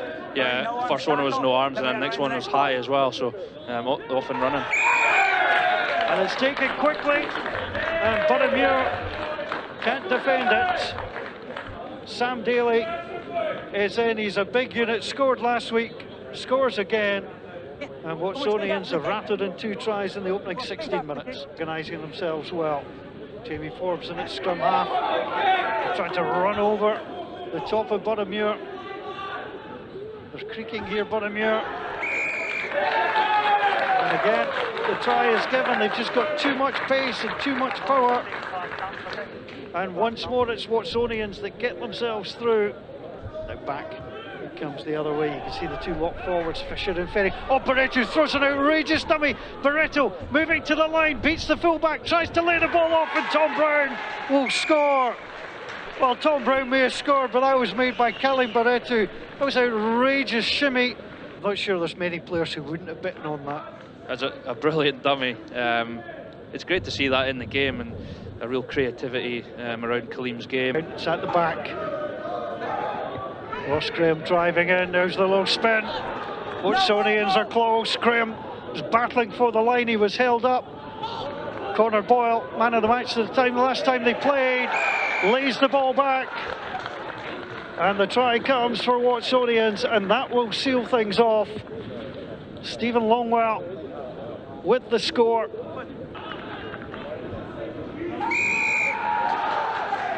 It was easy done, and it was really hard to keep Watsonians out from there. It's a 5th try of the match for Watsonians, and they'll be leaving Myerside with all the points. McWilliam driving his way through. Kovic, how wide it comes onto McGinley. And the knockout. And that is it. The full-time whistle goes here at Megatland. Referee and Kenny brings it to a close. Full-time scoreline from Megatland. An impressive win for Watsonians Rugby by 36 points to 13. Watsonians looking very good indeed. 100% record so far. Boroughmuir Bears frustrated after that one. We'll be back with the second half after a pulsating first half here at Bridgehaw. Stirling County with just 1 point advantage. They'll start with 14 men. Second half coming up.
Right, we're good to go.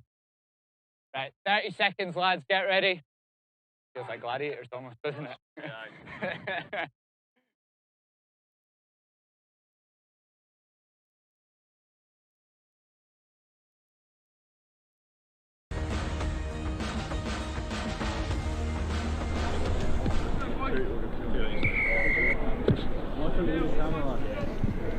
Welcome back. It's a big second half coming up. Stuart and Chris will take you through it.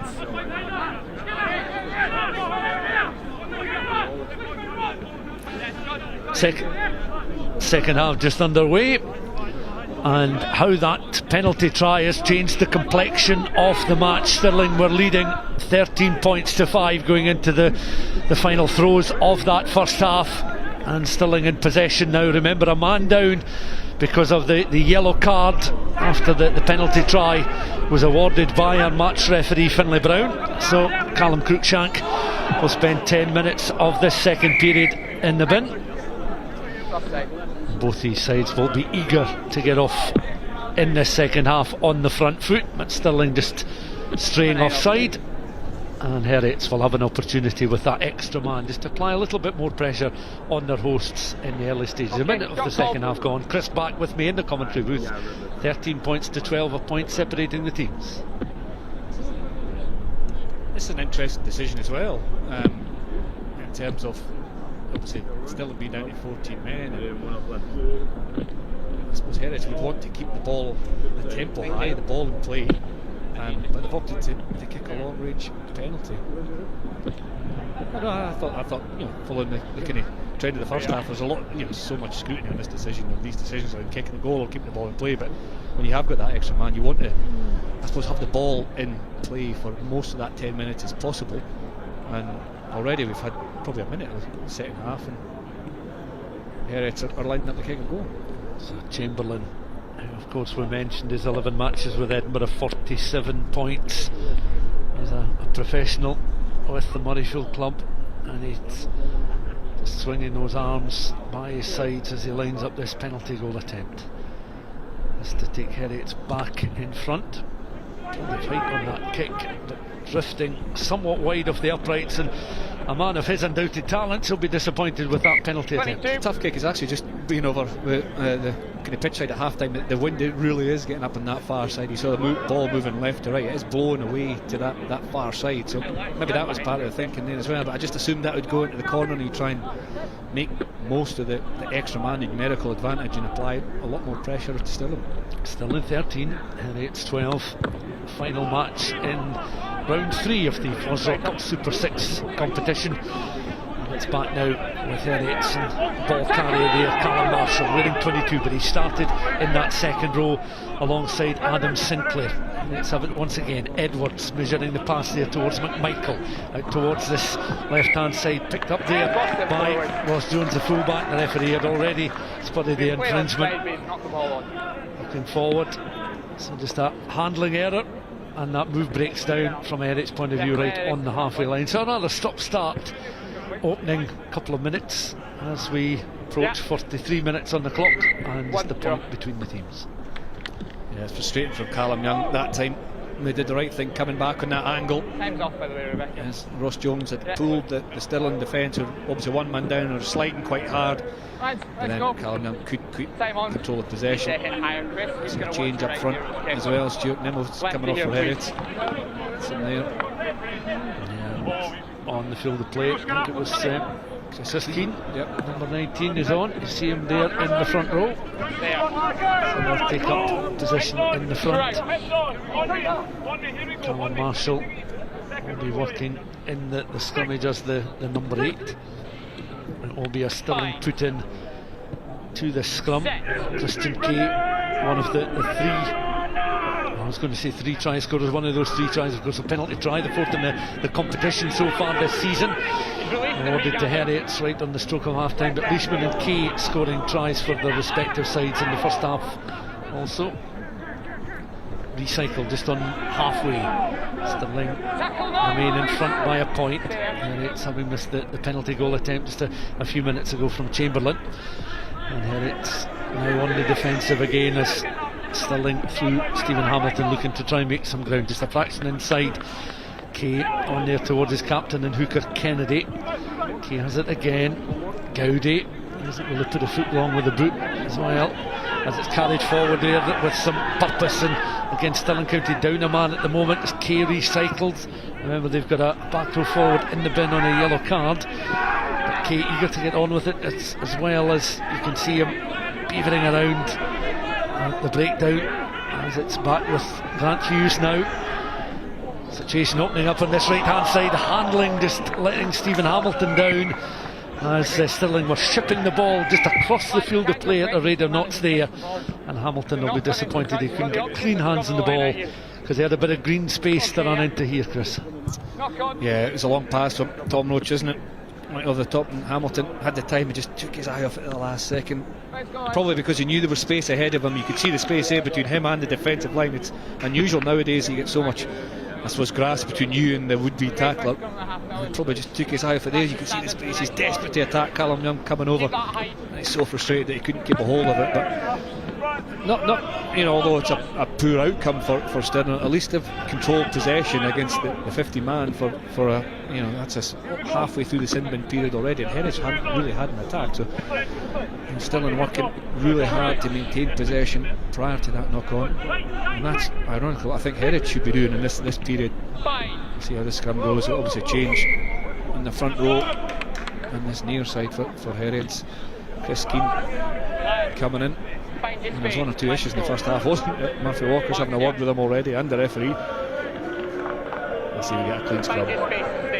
Stephen Hamilton on that right hand side for Stirling County, a Scottish club internationalist, club 15 internationalist, so quite a bit of experience as you'd expect across all these Super 6 sides. As once again a warm welcome for the Stirling replacements, who are back taking their seats in the front of the main stand here at Bridge Hall. Back to the action on the field of play then. Alex Ball out there towards Chamberlain, finds its way to Jones. He plants a kick downfield, but Stirling had players back there returning the ball with interest. At land back with Jonesville. He watches the flight of the ball, that goes out on the full there, and will come back inside the Stirling County half of the field, just overcooking it a little bit there, and Heriots will find themselves back in the opposition half.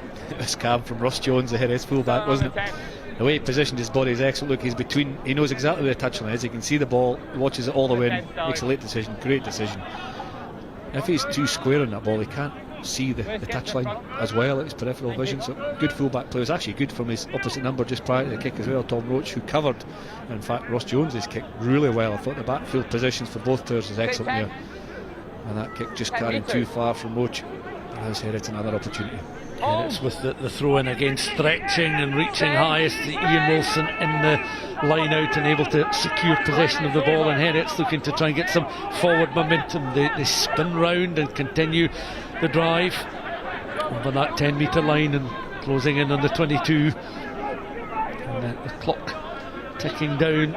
As Chris was saying, we've played 8 minutes almost of the second half, so 2 minutes left in the sin bin for Cruikshank, as Heriots now trying to work it through McMichael there on towards that Edwards pass, and he ran at an acute angle to get up towards the 22. Ball on to Edwards once again, taken on this time by Jack McLean. He's floored on edge of the 22, recycled by Ball. Chamberlain onto this left hand side. Callum Young tries to work his way past 1, 2, 3 Stirling County players. That was good one there from Callum Young, ended up almost running down a blind alley there, and Stirling County had players back just covering the route there for Callum Young, and he felt that Heriot, as soon as Young was almost devoured by the Stirling County defence, he needed to find some way of recycling that ball to keep the momentum going. But again, some good attacking intent from the young Jed left winger. Yeah, his powerful contact, isn't it? That's an excellent tackle there. I think it was Logan Trotter getting underneath him to stop the Callum Young, but then he still even breaks through with that one.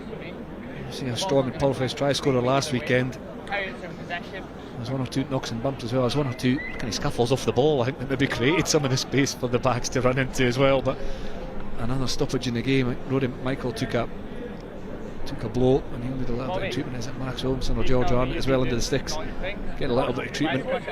But again, I keep going on and saying the same thing about this yellow card, or the period of yellow card. There are only just over a minute left of the 10-minute spell, and that's where Heriots have to look at that. So this is an opportunity for us to make points. In some ways, is that then beneficial that the yellow card comes right on the stroke of half time, and you've got that time to sort of regroup the momentum? The incident is then passed, and you can figure out the best way to defend a situation. And you're you know, arguably you're recovered a little bit immediately after half time as well, so the fatigue element is less. I see Callum Young after that run, looks as if he's going to be leaving the field as well, unfortunately for the big left winger.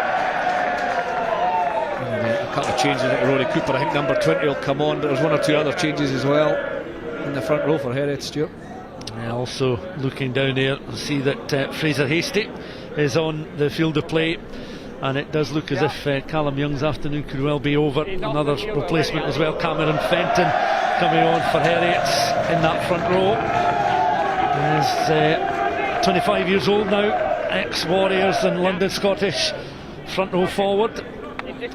Callum Young, mentioned ex-Jed, of course, is part of the Young family with twins Lewis and Gregor, well known in the Seventh Circuit and obviously very well known around Riverside Park and the Borders rugby scene as well. Bruce Houston also on the field of play now for Heriot, so the visitors very much ringing the changes, as they know Stirling County will be back to a full complement of players, and Nathan Chamberlain makes way. Well, he played 25 minutes against the Southern Knights last weekend. He's now played the best part of 50 minutes this afternoon against Stirling County. It's important game time from my players' point of view as well. A lot of these professional contracted players getting some game time at this stage in the season. But back to the action and a very important scrummage now. Big scrum in the context of the game, isn't it? In terms of, we keep saying the 14 versus 15 men. If Stirling can hold out here, they get a real, shot of momentum, and then they'll get the Cruikshanks back on the field after this. Whereas if Heriot can strike, makes a big swing. Ball feeds the ball into the scrum. It's patiently there as it's controlled just at the feet of, it's like Callum Marshall, who's still occupying that number 8 position. Stays upright, has it now with ball once again. Ball tries to ghost his way through there, and ball is over. A marvellous score. Classic scrum half play there. It was well worked in the scrum initially. Marshall doing very well in that number 8 position just to control things. The ball worked its way back to the scrum half, and how the scrum halves have been influential in this game, and he in particular will be delighted with that score when you consider he perhaps feels a little bit guilty that his opposite number latched onto a mistake he made in the first half. But look at this again, Chris. It's a footwork, isn't it? Stirling know they're under pressure, they're scrambling, they're trying to shut the scrum half down, but it's just that footwork and the strength to get through the final tackle as well. It's good play set up actually by Callum Marshall there. He knew he was compromising that contact and got rid of the ball, offloaded the ball so someone else is in a better position. Some of the Stirling defenders stopped, almost expecting maybe an accidental offside. His ball bumped into one of his players, I think it might be Ian Wilson. But the scrum half kept going, kept playing, got over the line. I say that could be a big momentum swing in the context of the game. Bruce Houston, no problems at all. An extra 2 points, 19 points to 13, and suddenly the visitors, with 11 minutes of the second half gone, have got a little bit of daylight between themselves and their hosts. Well, it's following the same pattern, isn't it? Probably is 3 opportunities for Heriot, and they've taken all 3 of them, one through a penalty try and the 2 tries otherwise. And that man, the try scorer, has been outstanding. The error that led to the try is the only error he's had so far in the game. Alex Ball has played really well. And Heriot's, of course, the penalty try, and 6 separate try scorers so far for them this season. Leishman and now Ball scoring tries as Houston clears from his own try line there on the angle down beyond that 22. Sun comes through the clouds here at Bridge Hall. The wind, I think, has maybe dropped just ever so slightly in the second half. It's never been terribly strong, but it has been a factor in the stages of this second half. But a thoroughly pleasant afternoon. Pitch in excellent condition. You were talking just before the game about the length of the grass as well, Chris. It's rather on the long side, but it's playing well. Yeah, it's immaculate, isn't it? But I think players get used to the 4G surfaces they play on as well. It is a big difference when you get a kind of lush surface in terms of how the ball bounces and runs off it. Both these sides back to a full complement of players as Kay looking to engineer an opening here for Stirling County. Has it once again on towards Gowdy. Gowdy with that pass back infield towards the left hand side, but good cover defence there supplied by Cammy Fenton. Looking to recycle against Stirling. Trotter has it, measures, lines up, runs into contact there. Good solid challenge coming in from Fraser Hastie, one of the recent replacements in Heriot's colours. Stirling still have it inside that 22, but just as I say that, the referee awarding the penalty, taking the ball into the contact situation, no release on there. Heriot's then delighted to be awarded the penalty inside their own 22. So that opportunity for Stirling comes to nothing, but you feel that both these sides are going to have further try scoring opportunities, and this game could well seesaw one way and then another a few more times before we reach the 80-minute mark. Yeah, a lot of the FOSROC Super 6 games have done that. There's not a lot between them. There's a mistake there from Houston, and Roach now can run back. Roach just the ball dislodged from his hands there as the referee signals the knock on, but again showing a good turn of pace there as Angus Fraser is stripped and ready and is now on the field of play. Ross McKnight, this a debut for Ross McKnight in Stirling County colours.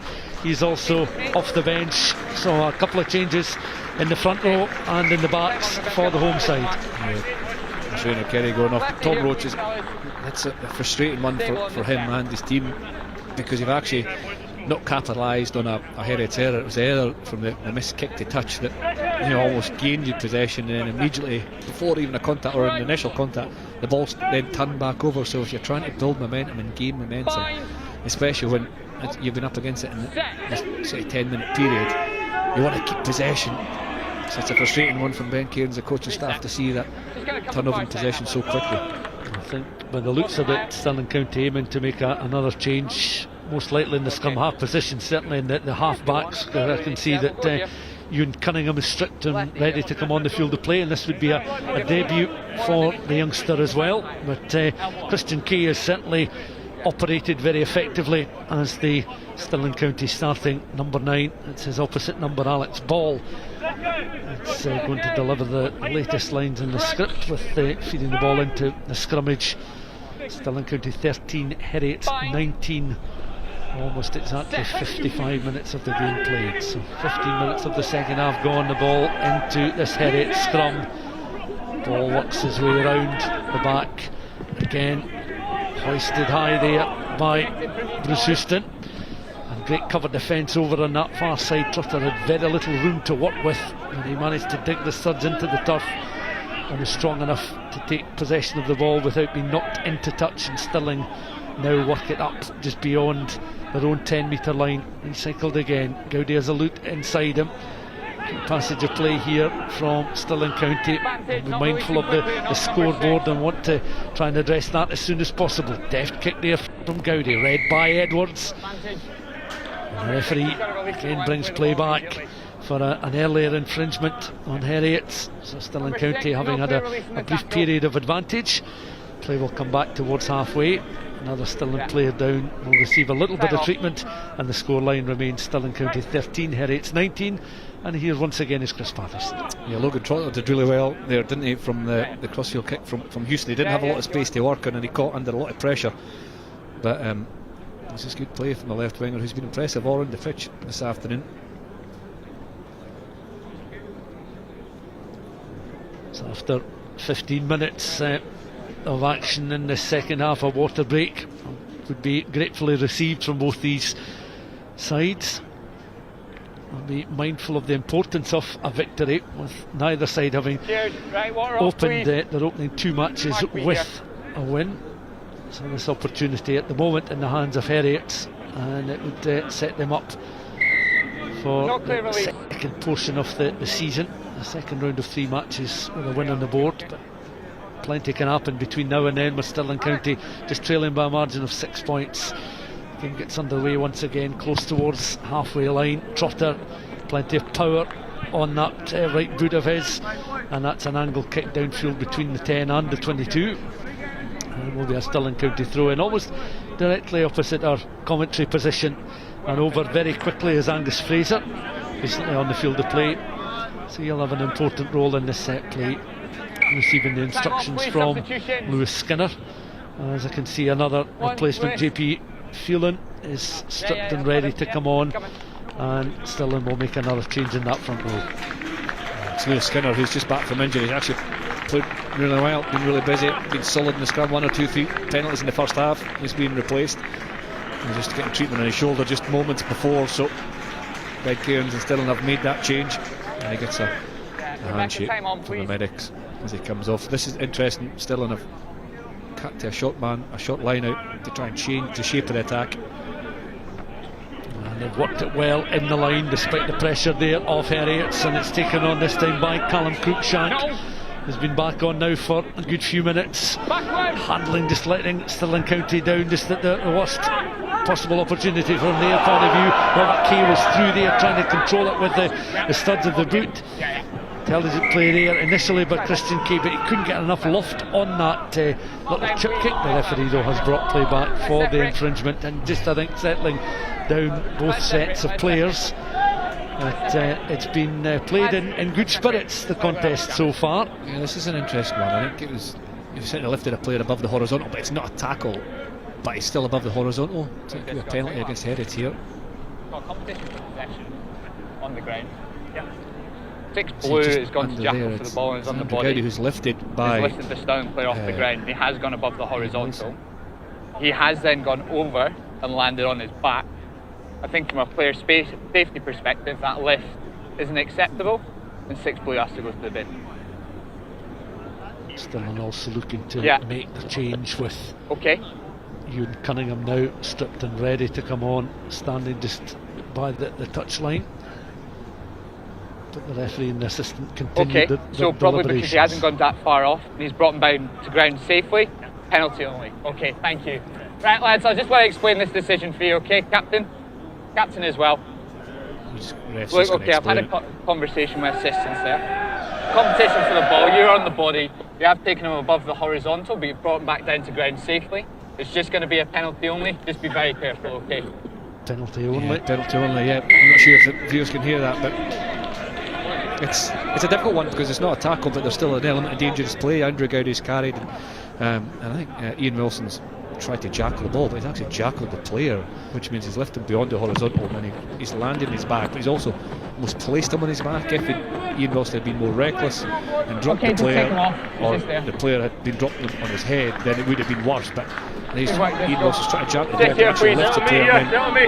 It's just something you don't see really. It's difficult to call it. I think a penalty is probably the right option, but I wouldn't have been too surprised if it was a yellow card, just the element of danger about it as well.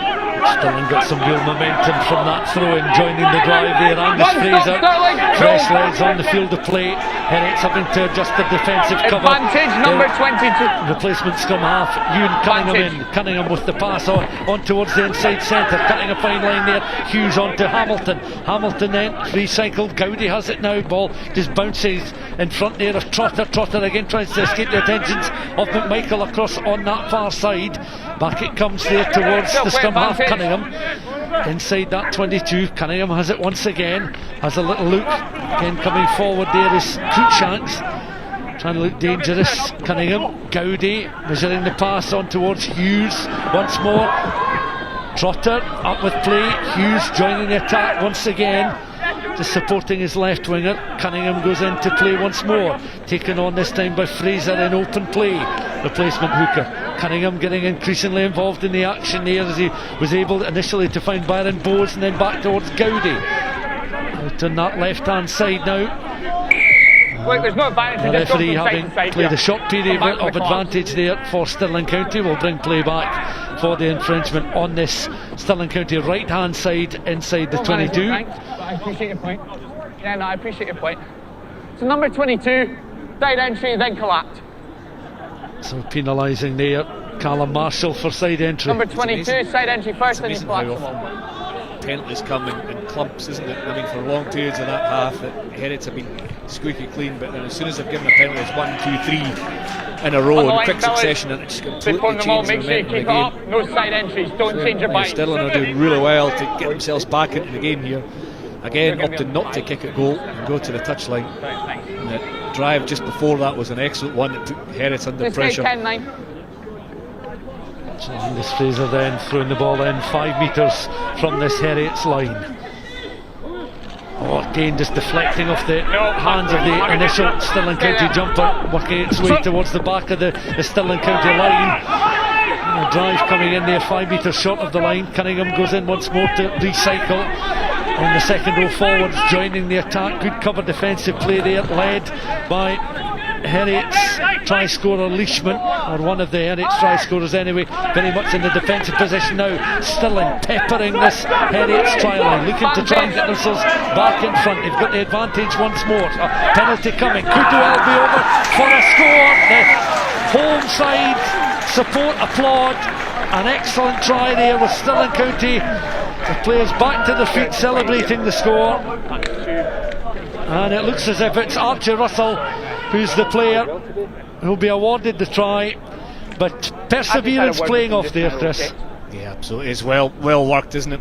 Under penalty advantage as well, so there's 1 or 2 penalties building against Heriot. But again, we saw it in the first half. Archie Russell cut through, and he was pulled back a second time for a forward pass. But it's that line back against the defence, so good. Gowdy holding defenders, and then there's Archie Russell cutting inside the inside shoulder of Stuart Edwards and getting through.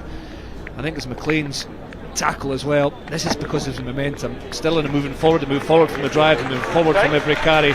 It allows you to get your timing on the ball, and Archie Russell hitting a really good line from a delayed pass from Andrew Gowdy and getting the reward. So a point separating the sides, and Gowdy has a conversion to give Stirling County the lead once again, as Heriots have made a further change, and they've brought on Jed Gelderbloom, who will occupy the scrum half position. Alex Ball has left the field of play. Gowdy placing the ball on the tee. He will know the importance of this kick coming just beyond the hour mark. Just a point separating the sides. Stirling a point down, but could be a point in front if they can land this kick.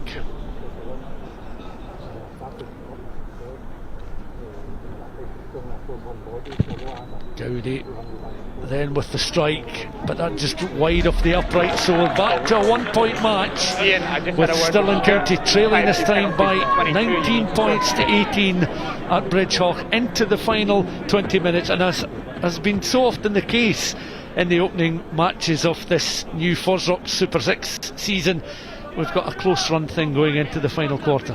And as so often it's the penalties and the discipline that can influence these close matches, and that'll be one of the focuses for the players, not only the skill execution but being on the right side of the penalty count in the next 20 minutes to determine who comes out top.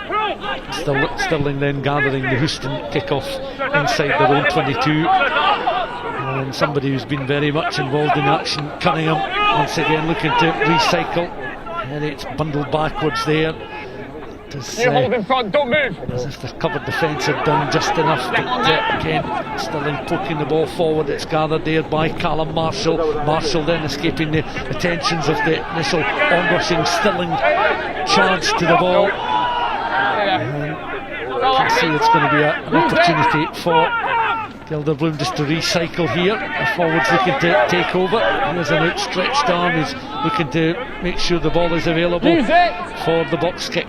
Gelderbloom then, that kick should just carry halfway, and does, but ends up going somewhat astray over the halfway line, but straight out of play.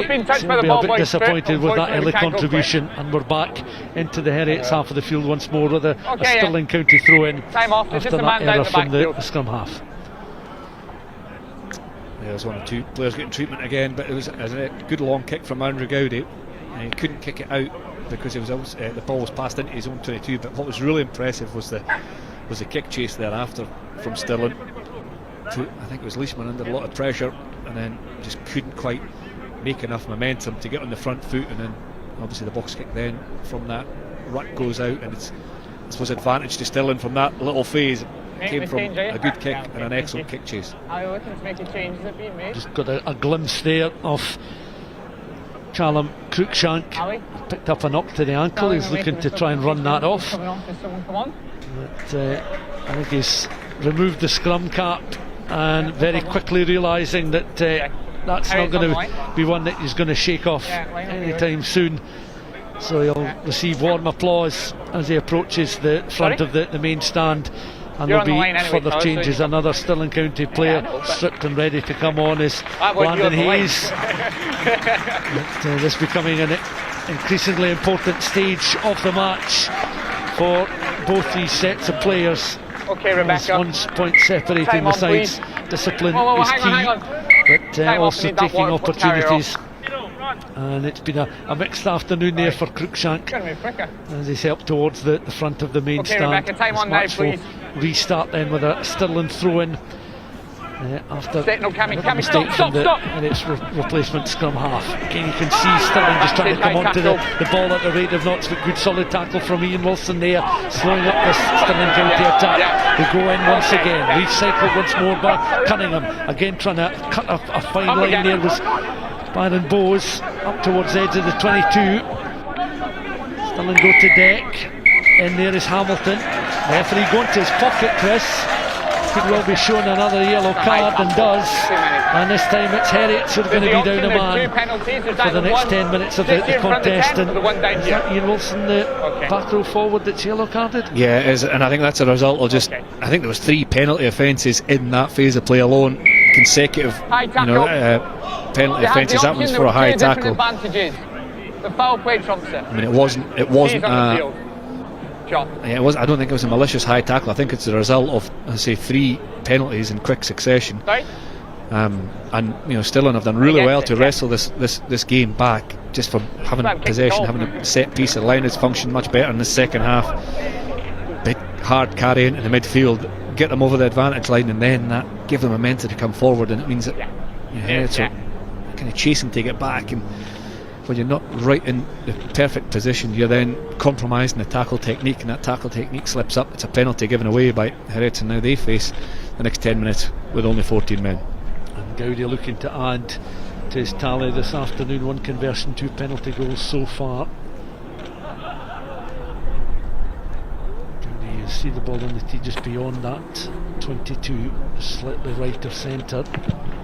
Oh, and he's sclaffed that effort somewhat wide of the uprights, flings the tee away to one of the backroom staff, and he'll be very disappointed. That's 2 kicks that have gone astray from Andrew Gowdy, which at this stage in the game would have changed the complexion of the game, in as much as Stirling would have found themselves at least in front if he'd landed one of those 2, but they're only a point behind, and there's still 14 minutes of the second half left to play, so this game very much still in the melting pot. Bruce Houston will restart then with the 22 clearance downfield, and Stirling again a string of players along their own 10-metre line. That pass again just going astray, just applying a little bit of pressure there as Robert Kay provides initial defensive cover. Cunningham goes in once more, has a little look at his options, taken on there by Angus Fraser up towards the edge of halfway. Cunningham in behind once again. Gowdy on now down this left hand side again. Russell trying to line up a sort of cute angled run just beyond halfway, with Cunningham just in behind. Then recycled Gowdy knocking forward, so the Stirling handling just letting them down as they were about to encroach inside Heriot's territory once again. A reminder of the scoreline: Stirling County 18, Heriot 19. Chris, with just over 15 minutes or so of this game left to play, it's a difficult one to call.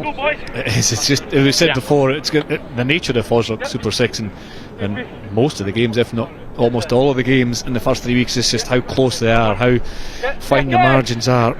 And here it's exactly the same again. We keep going back to the discipline and the penalty count, but the penalties can have such a knock-on effect. I am impressed by how Stirling want to keep playing, and it is trying to apply as much pressure as possible. Think about all the defending Heriot's had to do in the first half. They'll be under fatigue a little bit, but then Heriot's may have the opportunity to score out of nothing.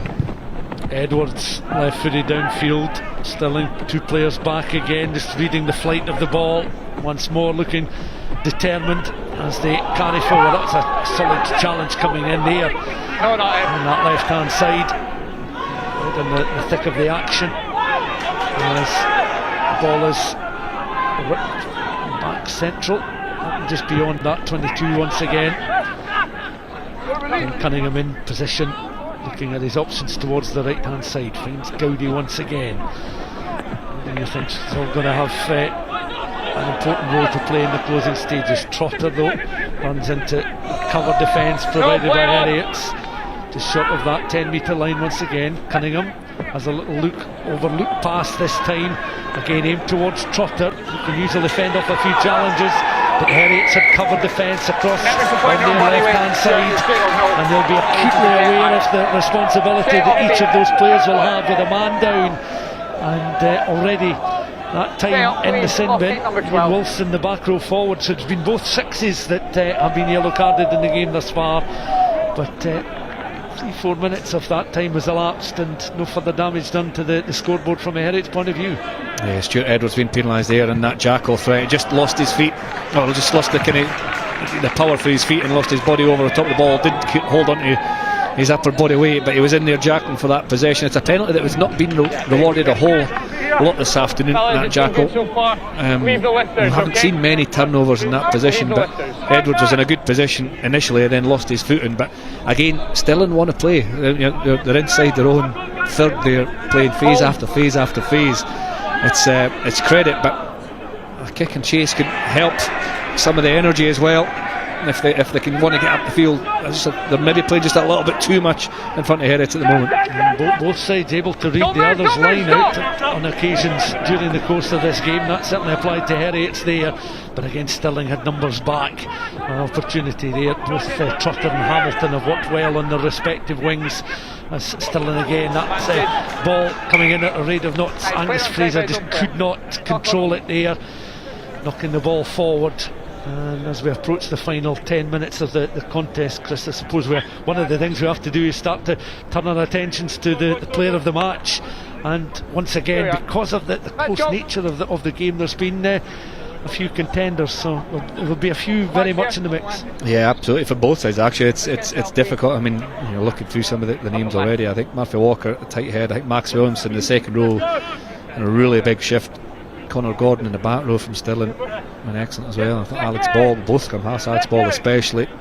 There's a few candidates out there at the moment, but the game's still in the balance. You can see the nervousness seeping into some of the skill execution and some of the decision making already. There's about 10 minutes to go, there's so much at stake. So Heriot remain a man down but lead by a point, and they'll recycle again through some of the replacements. Houston once more, that's prodded through, a trundling kick. Trotter tries to give chase, but that's a well delivered kick downfield across the field of play there.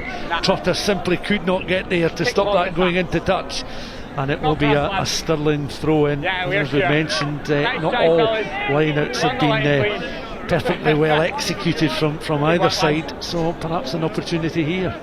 Good kick with Stuart Edwards, isn't it? That's the beauty of having a left-footed kicker as well as right-footed kickers in your back line, and he's not kicking from first receiver, he's one more pass out, which brings the defence up a little bit more, and there's so much ground for Logan Trotter to cover, he can't quite do that. Edwards' kick was excellent. And Cessford wins the ball in the line out there, the throw in. So Heriot once again have possession of the ball inside the Stirling 22. The side leading by a point, looking just to add to the tally on the scoreboard. Cessford again working hard, so too is Fenton there. It's Fenton that was taking the ball into that contact situation on that 5 metre line. As the Heriot's player down receiving some treatment, but there'll be another stoppage in play. Can add to the tension felt by both sets of players and those watching on from the touchline. But again, that opportunity from a Heriot's point of view presenting itself after Stirling, whether it was an overthrow or a misunderstanding with the jumpers, it certainly was something that Heriot's could have benefited from. Yeah, it's another example of the penalty as well, just mounting up against Heriot. It's a kind of offensive penalty, if that makes sense. They're getting too eager, not holding their feet, diving off their feet to support, because Heriot are eager to strike from that turnover that you're talking about, Stuart. And it was a good opportunity for Heriot. Cammy Fenton carrying hard, getting around the corner. Callum Marshall, who's been impressive as well, but just got to keep the discipline as well. And I see there's it looks like another reasonably nasty injury to one of the Heriot players in the 22, around the shoulder.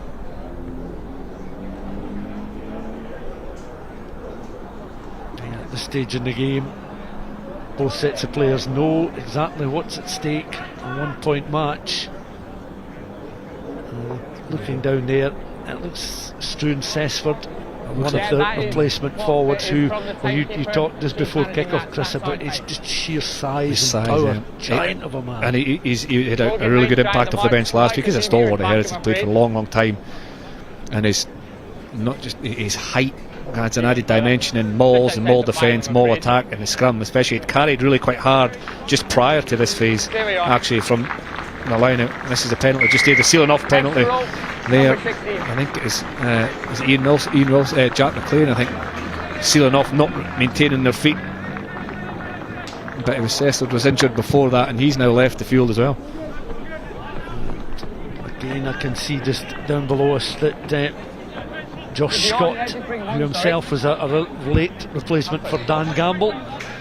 Scott's back on the field of play for the closing stages in place of Cessford. So just taking due care and attention of that arm and shoulder. And number 3 there in our picture. Once again we see Josh Scott returning to the field of play. But we certainly wish Struan Cessford well as he receives warm applause from the spectators at the front of the stand as he heads up the tunnel. Stirling County running the line out there. Byron Powers this time was the player just in the second row that was winning that Stirling County line out throw.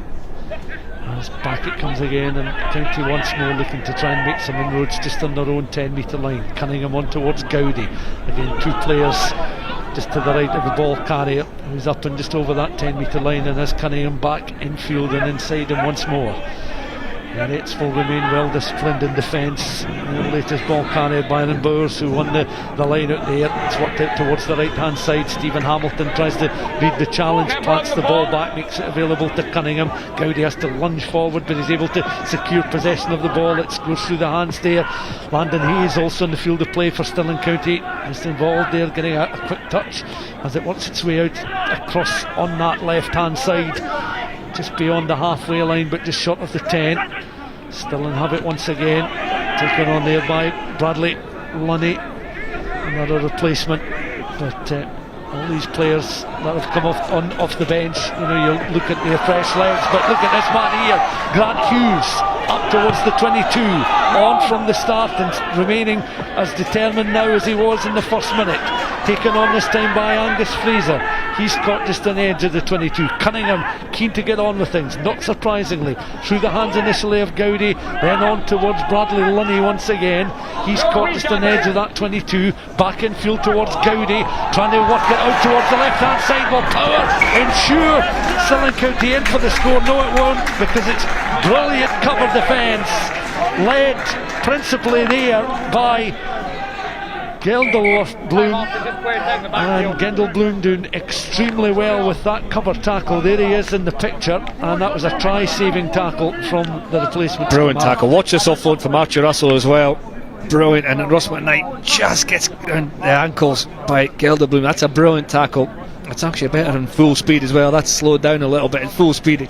Gelderbloom came out and over, chopped down the big winger just short of that. Game must have been nearly 15-20 phases of attack from Stirling. It originated in their own half and they kept possession. Grant Hughes with a really good break just prior to that in this near side. Got a little bit fortunate after the ball went loose, but there's just that incessant demand and willingness from Stirling to keep the ball in hand and attack. It's applying loads of pressure to Heriot, but again Heriot's defence was just up to the task with the reserves come half, pulling off a wonder tackle in the corner. Callum Marshall just takes his place back in the defensive Heriot's huddle. Deliberate over this line out throw here, but a wonderful defensive cover led there by Jed Gelderbloom from this Heriot's line out. You know what's at stake. Both these sides looking for their first win in the competition at the last match of round 3. And Heriot's have secured possession of the ball once again. Back it comes to the scrum half, taken forward once more by Wilson. He's caught just beyond his own 5-metre line. Edwards just adjusts his position. Back it will come though to Bruce Houston, and Houston kicks long downfield. That's an excellent that 22, very well delivered, and Chris, you more than anybody will appreciate that's an excellent kick. Like that. Watch the pressure he's under here. There's the kind of slight fumble, and then the kind of the higher pass from Gelderbloom, and there's 3 players, Angus Fraser, 1 or 2 others, putting Houston under pressure. His heels are on his dead ball line, and he's got it up almost to the 10-metre line. An excellent kick from the standoff for Heriot. Stirling again looking to the bench, and Billy Dineen, who himself is a replacement on the bench for George Breeze, who would have been playing had he been fully fit, or certainly would have been in the 23-man squad today, but a replacement in the front row. And you can see Billy Dineen just joining the Stirling County front row players, so he is on. And Murphy Walker, the Dundonian, makes way. So 5 minutes of this contest left to play, a point separating the sides. And again another set play just going astray from a Stirling County point of view, and Heriot will have the put in at this scrummage, and that will be music to the ears of their coach Andrew Kelly, as Ben Cairns will be a frustrated figure watching on, still looking for his side to win a match in this competition after 3 rounds. Yeah, it was just really kind of well managed, this period of play. Stirling had all that kind of build up just before that tackle from Gelderblom, and then since then Heriot managed to clear and then turn over the line as well, take a wee minute to tie the lace, to take the sting at the game, all these wee tricks that get you breath back and then can halt the momentum that Stirling were gathering there. Opportunity now for Heriots inside their own half of the field with their replacement scrum half, and Jed Gelderblom is going to feed the ball into that scrum. Works his way round towards the back, protected there by Marshall. Out it comes again. Edwards just cuts a line but carried there by the outside centre Robert Kay into the contact situation. Stirling looking for turnover opportunity, and they've got it, and Stirling County now trying to cut a cute line there, led by Landon Hayes up and over the 10-metre line, recycled here by Byron Bowes on the angle, shot of the 22, he'll be tackled. Cunningham goes in, you can see how desperate he is to recycle ball. Gowdy, that was a flat pass there, maybe on the verge of being a shade forward, but referee happy to continue. Cunningham though, and now the referee has spotted the Stirling infringement, as again isolated, they were taking the ball into contact there. I think it may well have been Landon Hayes who just could not release the ball to teammates, and he's been done for holding on to possession of the ball. It's a penalty we've said we've not seen a lot of, isn't it? But Heriot have worked hard. Wilson and McLean always do in that position. I think Chris Keen's in there as well, and there's the jackal position, the jackal penalty won by Heriot. Kicking downfield just over the halfway line. Of course we'll have to start thinking of player of the match. We went through our list of players a little bit earlier on, Chris. We'll return to that just at the conclusion of this latest throw in here, because Heriots are back into Stirling County territory with just over 2 minutes of this game to play. Heriots leading by a single point, 19-18, towards the front of the line. That's a more simple execution of the throw in there. Cameron Fenton has it back once again, tries to work it just beyond the 10, supported there by Gelderblom with that try-saving tackle moments earlier. He has it now on towards Edwards. Edwards takes the ball into the contact situation, and Gowdy, who tackled Edwards, is back to his feet now as Heriot still trying to work a position close towards the edge of the 22, back towards the scrum half, and then the back row forward there with Jack McLean just short of the 22. Heriot's in possession at the moment. 90 seconds of this game left to play, and the penalty's been awarded to Stirling, and eager to get on with it. Angus Fraser immediately out towards that left hand side, kick charged down. Stirling still looking to retain possession of the ball as they're up towards that 10-metre line. Recycled again, Stirling trying to work it up and beyond the 10, but good solid defensive cover led there by Chris Keane.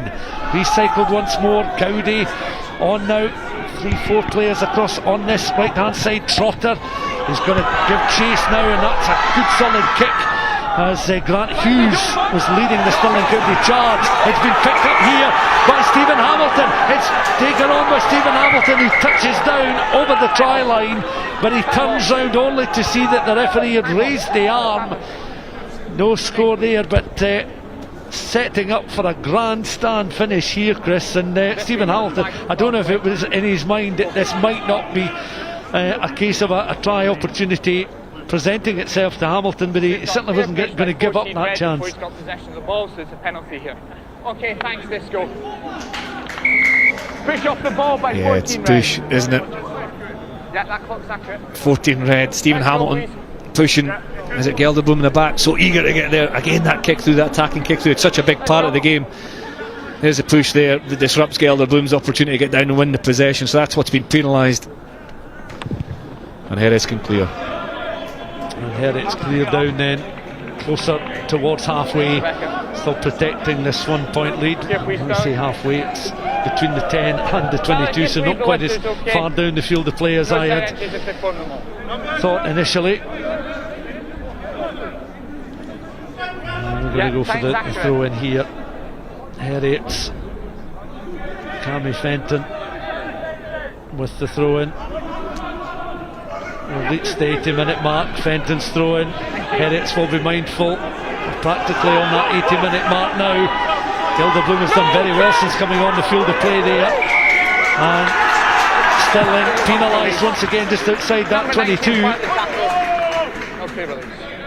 You have to say that, well, we've mentioned man of the match contenders, Chris. Are you going to go with that? I am. I've made my decision.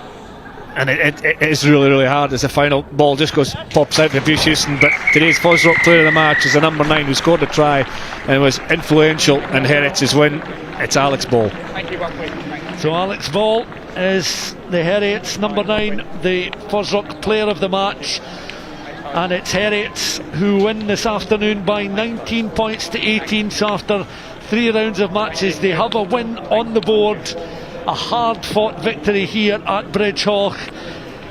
Leishman and Ball with tries for Heriot. They were awarded a penalty try right on the stroke of half-time, resulting in a Callum Cruikshank yellow card for Stirling County. The visitors had a 1 point lead at half-time, the home side had a 1 point lead at half-time, 13 points to 12, but were down a man with Callum Cruikshank yellow carded, and in that second half Heriot did just enough to secure the victory.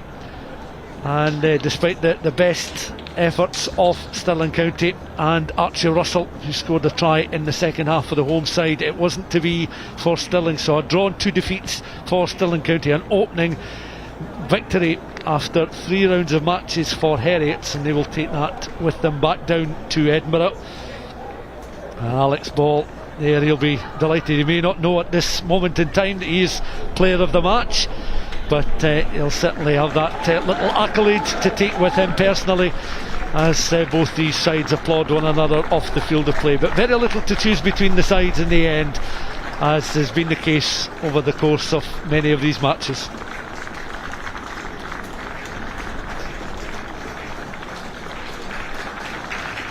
So Stirling County, Chris, you know, they were leading by 3 points to 0, but they had no answer to the power of Heriot, and in particular the power of Leishman. Yeah, it's the first try of the game.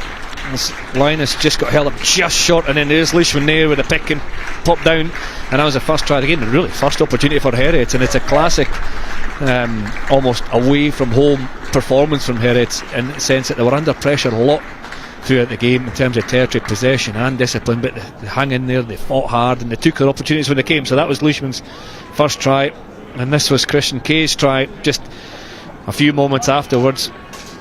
Roche with a kick through, and then the chase. It's all important there. This was Alex Ball's only mistake in the match, actually. Did well to cover it initially, then lost control of possession. His opposite number dotted down, and that stretched, well, that allowed Stirling to go out in front in that first half. His Ball has no other option, there's nobody to pass to. He doesn't want to concede a line out, and then he just concedes possession. Christian Kay dots down, and then there was a penalty thereafter for Stirling. They gave him I think it was a 13-5 lead, wasn't it? And then Heriot hit back, penalty try just in the stroke at half time. Again, that driving maul, we've seen so many tries over the years of Heriot playing wide, but today they rolled their sleeves up. The first try came as a result of a driving maul. The second try was a penalty try. The maul dragged down just short by Callum Cruikshank, who was then yellow carded.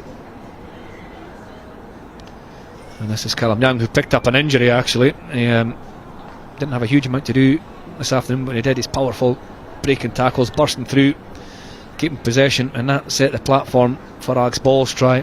Callum Marshall, who played really well as well, gets it off the load away. Noni's compromised, nags ball, showing the dancing feet and a bit of power to get over near the line.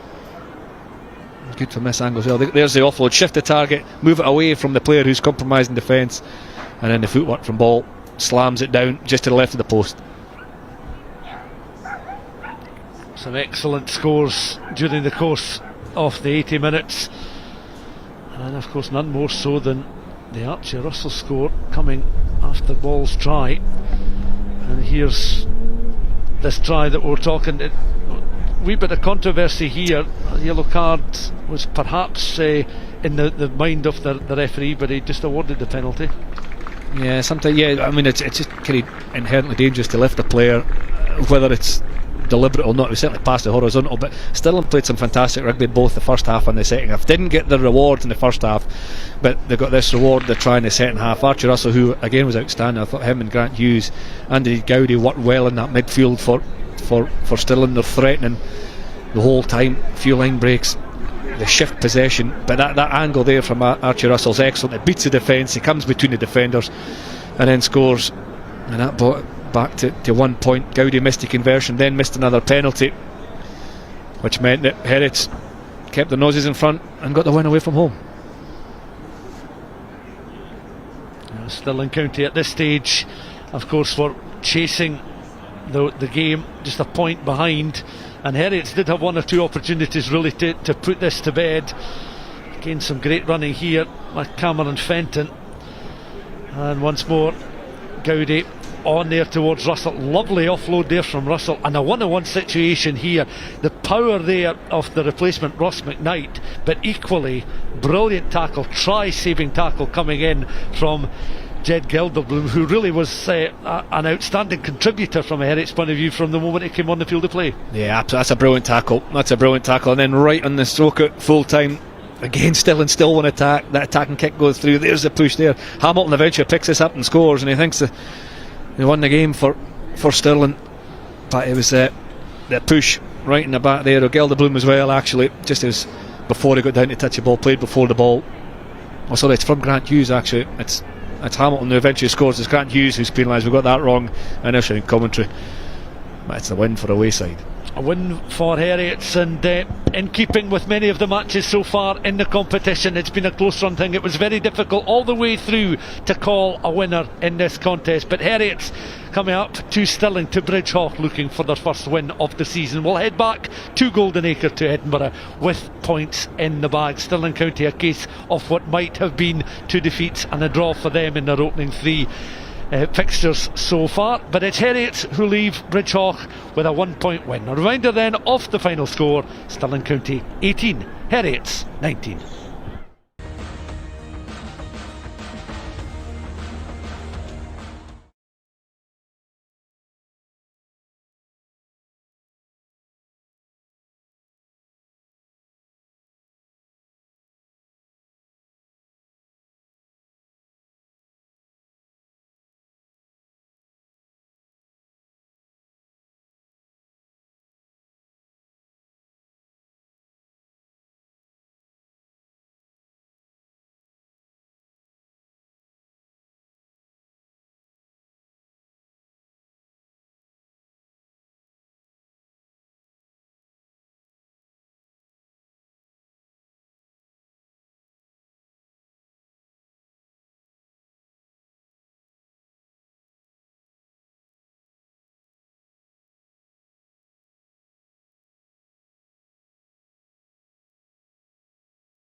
Welcome back to Bridgeshaw on a beautiful afternoon. The Stirling Castle is glistening in the sunshine there, and let's look at the league table after 3 weeks in the FOSROC Super 6, and it's Watsonians at the top. The Southern Knights, who had 2 wins in a row, are sitting in second position, and a great win today for Heriot at the bottom. The Boroughmuir are languishing down there as well.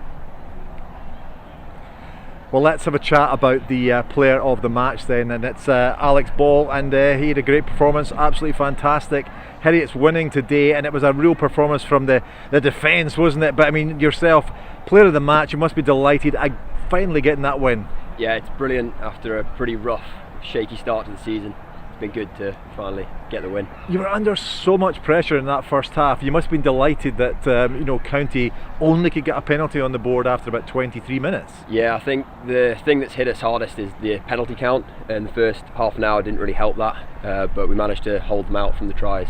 And it was such a tight game, wasn't it? I mean, it was great. I mean, just getting that try just before half time really threw you a lifeline, and you were 1 point behind, and County were down to 14 men. Yeah, capitalising on the 14 men was important. It was a great shift from the forwards to sort of step up, because it's been a shaky, like I said, a shaky 3 weeks, rough training sessions and things, but to get back out there and get the win is brilliant. You said you were very happy not to be on that last 10 minutes because it was a really brutal encounter towards the end there. Yeah, great shift from the boys, unbelievable last ditch effort with leading by 1 point with sort of 10-15 minutes to go is never nice, but holding out was fantastic. Now, last week the scoreboard looked like you were beaten well by the Southern Knights, but it was actually a pretty close game. But to win this, and to win it by such a tight margin, I think a lot of games this season are going to be like that. I think there've been a few already which have been really tight. Obviously last week didn't really flatter us with the big scoreline, but the week before Stirling had a draw, and I think Southern Knights yesterday got a point by a couple of points to win it. So yeah, it's going to be tight, isn't it? And I guess it's keeping your nerve because it's going to be so tight in a lot of the games. Yeah, last 20 minutes is probably where we're going to win or lose games. And how big a deal is it that you finally got that W on the board? It's brilliant. Good bus trip back, so great to celebrate. Absolutely. Well, Alex Ball, you are the FOSROC player of the match. I'm going to ask your captain Ian Wilson to come in and give you a big hug and a kiss, and give you the medal there. Absolutely deserved that. Cheers, fantastic performance from Heriot. It really was a performance, an amazing defensive performance from Heriot. Alex getting the player of the match. He thoroughly deserves that. Now, we will be back next week on Sunday, and this should be an absolute cracker indeed. We're going down to Melrose. It's the Southern Knights as they welcome Boroughmuir. But from Bridgeshaw on a fine afternoon for rugby, thank you so much for your company. Bye for now.